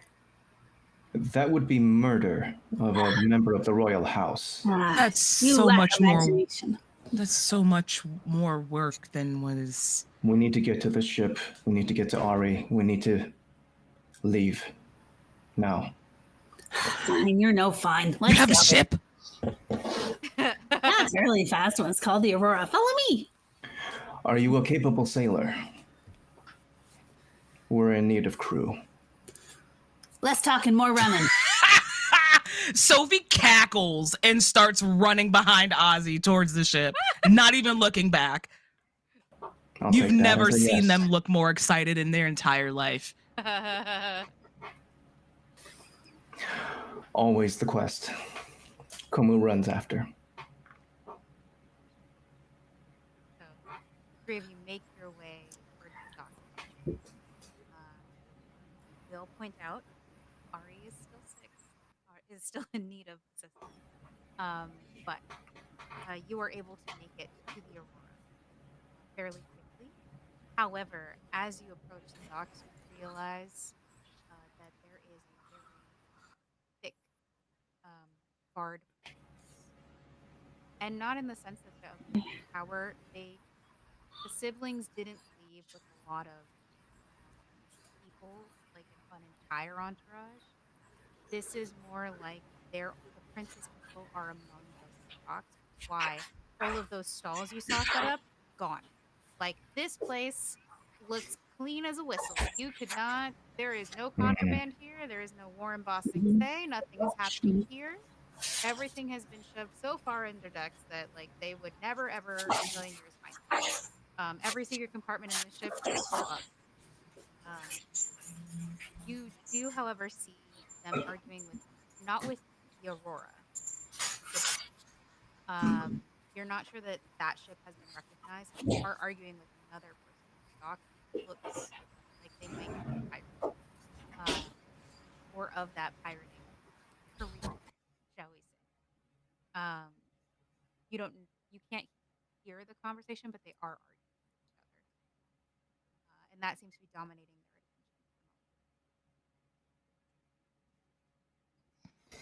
Are they facing any certain way? Like, are they facing where near the Aurora is? Like, can we is there like an opportunity for us to be able to like sneak on, undock the ship, and leave? They are 3 or 4 ships down from the Aurora. Okay. So there is some distance that they would have to cover if even if they did see. Okay. Well, Sophie turns and looks at Ozzy and Como. So,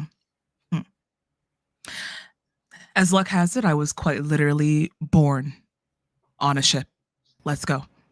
I can navigate. I can steer. I can cast mass. Whatever is necessary. But we have to go now while they're distracted.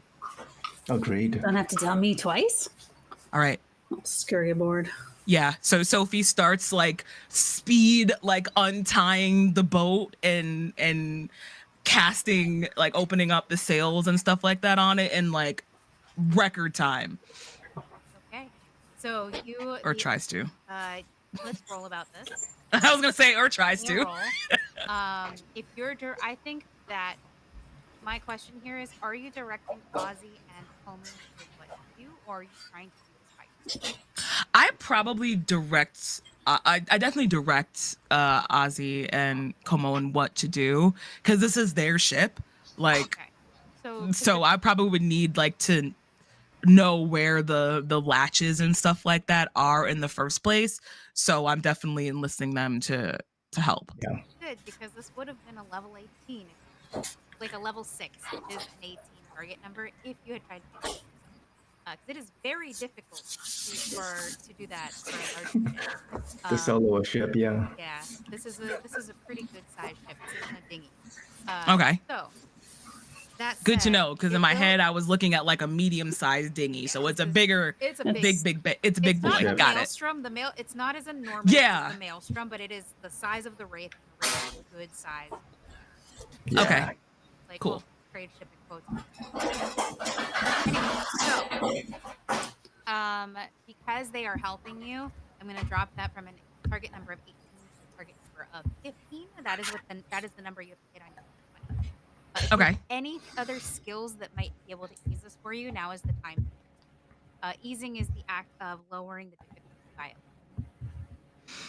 Okay, let's see here. I might have something. I'm gonna throw it out, and I am more than okay with you being like, "Ha, nice try."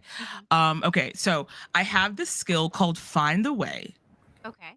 For when I apply effort to a navigation task because I don't know the way, I'm lost, or are attempting to blaze a new route. I need to choose between 2 or more otherwise similar paths to take, or something very similar, and I can apply a free level of effort. Okay. So, not sure that's gonna work the way you want it to, because of okay. Effort. That's fine. So I would say no on that one. Fair enough. But I will say, like, if I'm trying to think, if you have any skills that apply to sailing, now would be a good time. Yeah, I was looking through. Let me double check down here. Pirate. I'm a person of action, physical ability, and fearless on facing the unknown. I travel. No, nothing along the lines of that. Yeah, no, it doesn't necessarily look like it unless I can use serendipitous landmark.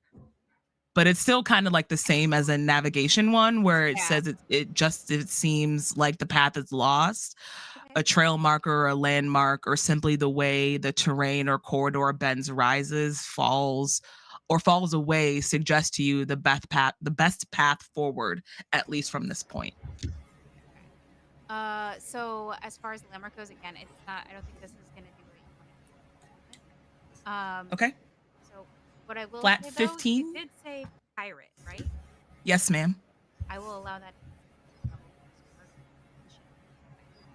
Oh, okay. Thank you. So, I'm sorry. Go ahead. I was trying to do the math in my head. Okay, so lower it from a level from a 15 to 12 better. Okay.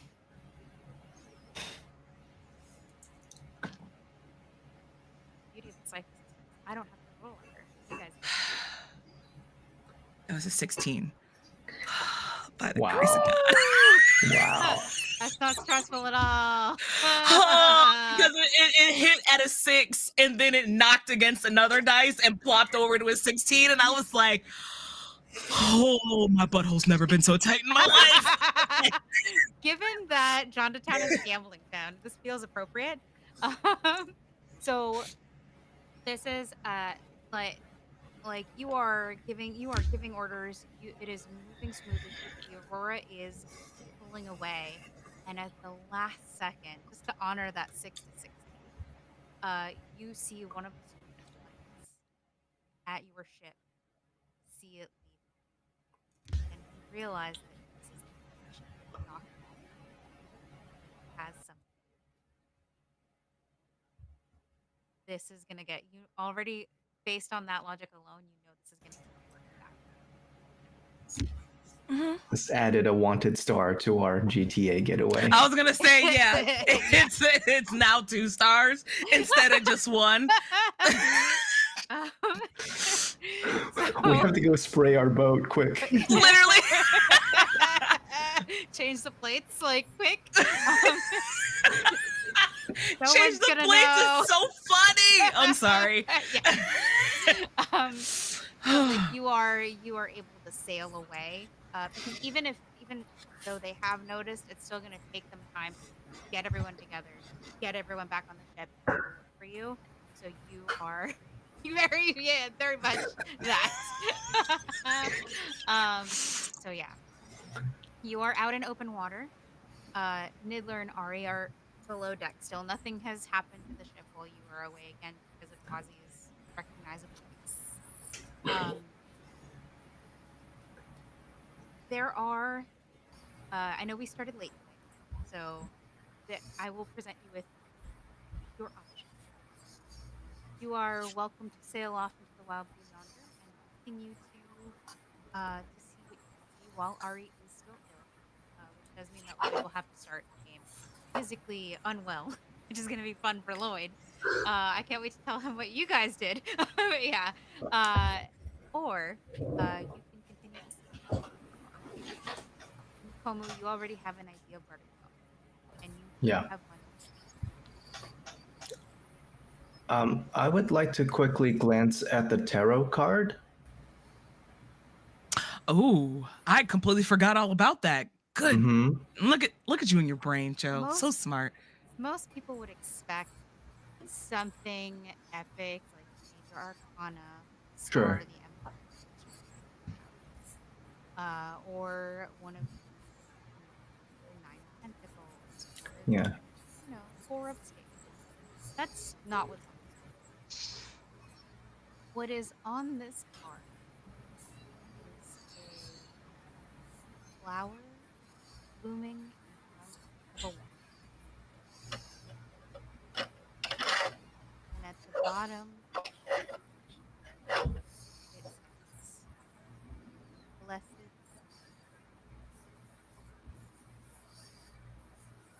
And the symbol of kingdom sits in the center.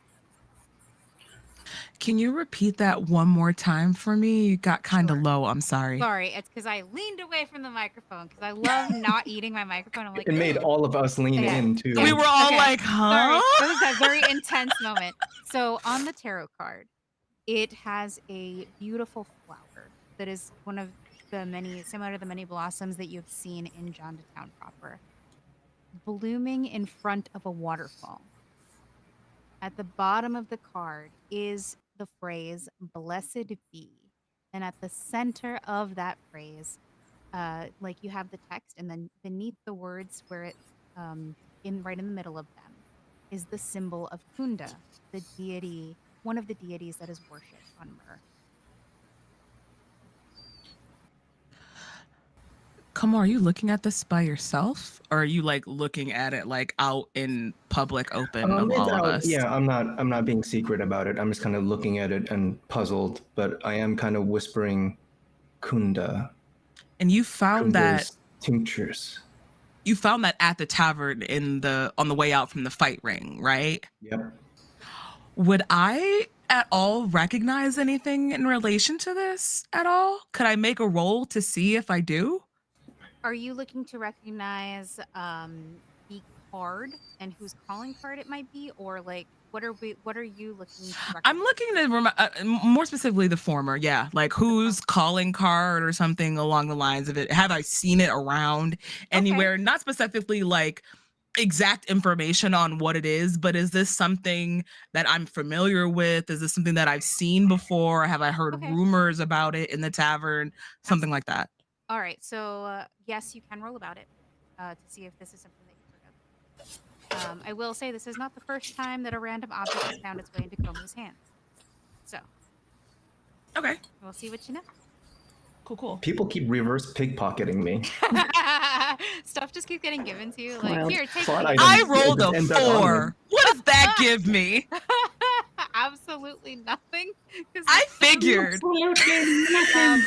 I didn't get a chance to say the difficulty before you rolled, but this, for you to know this, it wouldn't have been that hard. I would have said a 9 or better, but not a 4 is not gonna get you much. So Damn. sorry. It is what it is. But yeah, it is what it is. There's been a lot going on. Yeah. That makes sense narratively, honestly, for me to be like, So you're not sure. You've never seen a Popeyes coupon? Yeah. Basically, you've never seen this before. Like, this has never happened in the history of the Fight Club. Typically, stuff that's sent like this, you're aware of because you're usually the one who sent it. But you were not aware of this being sent at all. I don't know what that is. Does the waterfall look like the one? Is it like meant to represent the one in Town, like close to the fall? I can either confirm or deny that. Can I roll an Killed intellect? Sam. When a GM says that, it's like, I love being evil. It's great. I will say that the flower that is blooming in front of the waterfall does look like the ones you saw in John.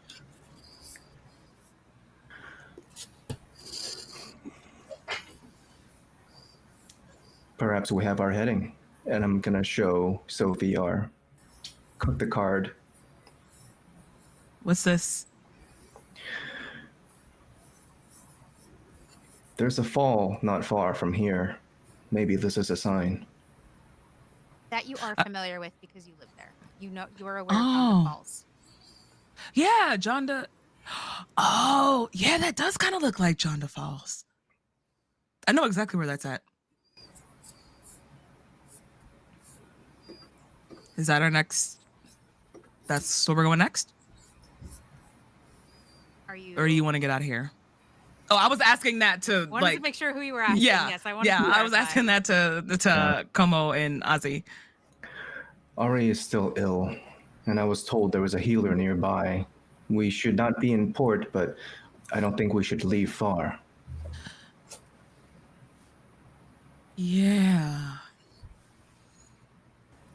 That healer fixed my femur when I broke it in that fight a few years back.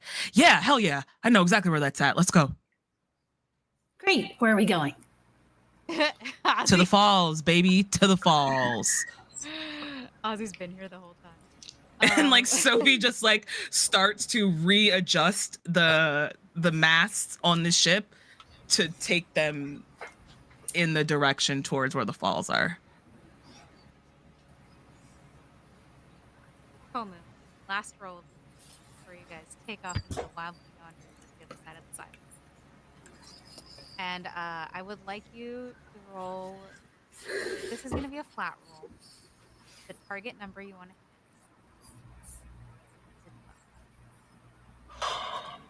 hit. Okay, flat roll. Here we go. It's a 5. So, as you depart, you see something. All of you, because I'm assuming you're all on the top deck. None of you has gone below deck. Yeah. You see fireworks start exploding out of the sunken coast cavern. From the area where your fight ring was gonna be. And Oh this no. basically effectively draws the attention of all of the guards. But at the same time, uh, Sophie, it is very likely that your fight ring is gonna need some serious repairs. Chungo Longo. And you guys sail away once again to the to the sound of fireworks, um, leaving the port of Town behind for the other side of the island. Less hospitable, but you'll be concealed for the moment while everyone is concerned with the fact that the Sunken Coast Tavern is on fire. Sparkly fire, but on fire. It's fine. Yeah, it's fine. Great. Fire is just a little fire. See, I told you we should set the prince on fire. Mom and Dad are gonna be so pissed. Never gonna hear the end of it. At least you can say you left with a bang, Niddler calls from the lower decks. Sophie slams their head against like the wall of the boat, just like against a door frame, just And that is where we will be ending our Pirates of Darkwater adventure today. That seems like the best place to end. Thank you so much for joining us today, everyone. I'm so sorry we got a late start. I hope that you enjoyed the adventure we played out for you. And I hope you will join us next time for High Adventure with the Pirates of Darkwater. I wanted to get that in instead in case the recording cuts off like it did last time. So there. Anyway, because the recording cut me off last time and it's important to me to get it right. Anyway, my name is Vixie Bell. I've been your friendly neighborhood GM here at the Happy Jacks table. Thank you so much. Bear with me while I pull up all the stuff that I need to say, and then move it over to our wonderful and delightful group of folks for our storytellers, who have been our storytellers. I can talk. I swear I can talk. Today is not a good talking day.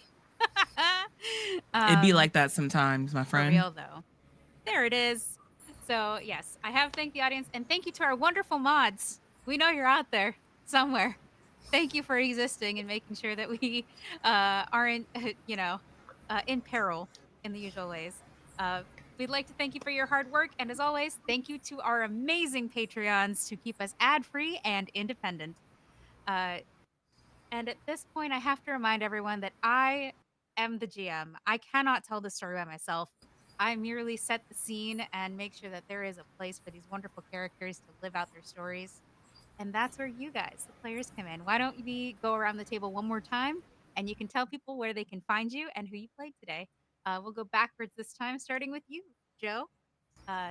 Hi, everybody. I've been Joe. I will be Joe. I will continue to remain Joe for the rest of this AP.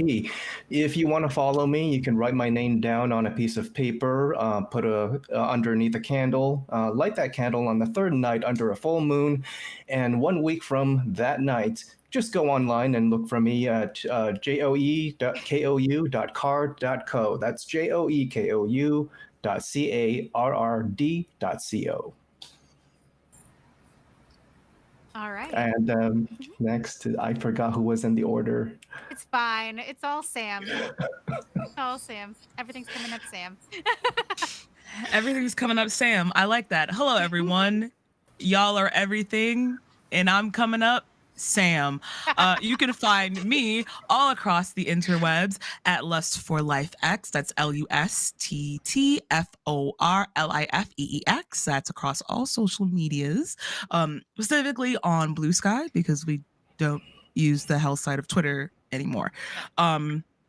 Yeah, just follow me on socials for all of the stuff that I do, mainly Transplanter RPG on Transplanter RPG's networks, Saturday nights at 8 p.m. and SS Batship over on the Do You Validate network as well too. So that's where you can mainly catch me, and I tell people where I'm at outside of that. In the meantime, between time, over there. What's going on, Courtney? Oh, hey. I'm Courtney. I played the little gremlin gadget girl, Osmond. You can find me on TikTok at Courtney Lee Craft. And if you want to find Joe, send me $5 and I'll give you the nearest train station to his house. Traitor. I know you don't I'll drive. cash app you right now. I'll cash app you right now. License plate because I know you don't drive, so they can't follow you around in a car. for only $5. Oh gosh. Plus You too gratuity. can stalk Plus Joe. gratuity. Where can people find you, Courtney? Like I said, on TikTok at Courtney Lee Craft, where I play the hurdy-gurdy. I just had a video go viral of me playing Thunderstruck at Labyrinth. It was pretty cool. I love So go that. watch That's it. awesome. Yay! And I have been Vixie Bell, your friendly neighborhood GM. You can find me on the big wide interwebs again. For Talking Day. But you can find me on the big wide interwebs over at Vixie Bell, Vixie Bell Cosplay, or at Vixie Bell. You can also find me over at the Pocket Dragon Pub, where I play, produce, and sometimes tell stories with my fellow players. We have some great stuff coming up there. Follow us on socials at Pocket Dragon Pub. And join us Saturdays at theoretically in quotes, 12 p.m. Eastern Standard Time and 9 a.m. Pacific Standard Time for our next session of Pirates of Dark Water. If you want to catch up on past episodes, visit happyjacks.org/Pirates of Dark Water. It is up on the screen in the lower corner. I can't remember if it's stage right or stage left. You'll have to look for it, like a Where's Waldo on the screen. And if you want to find all the other APs on the Happy Jacks network, visit happyjacks.org. Thank you so much and have a wonderful rest of your day.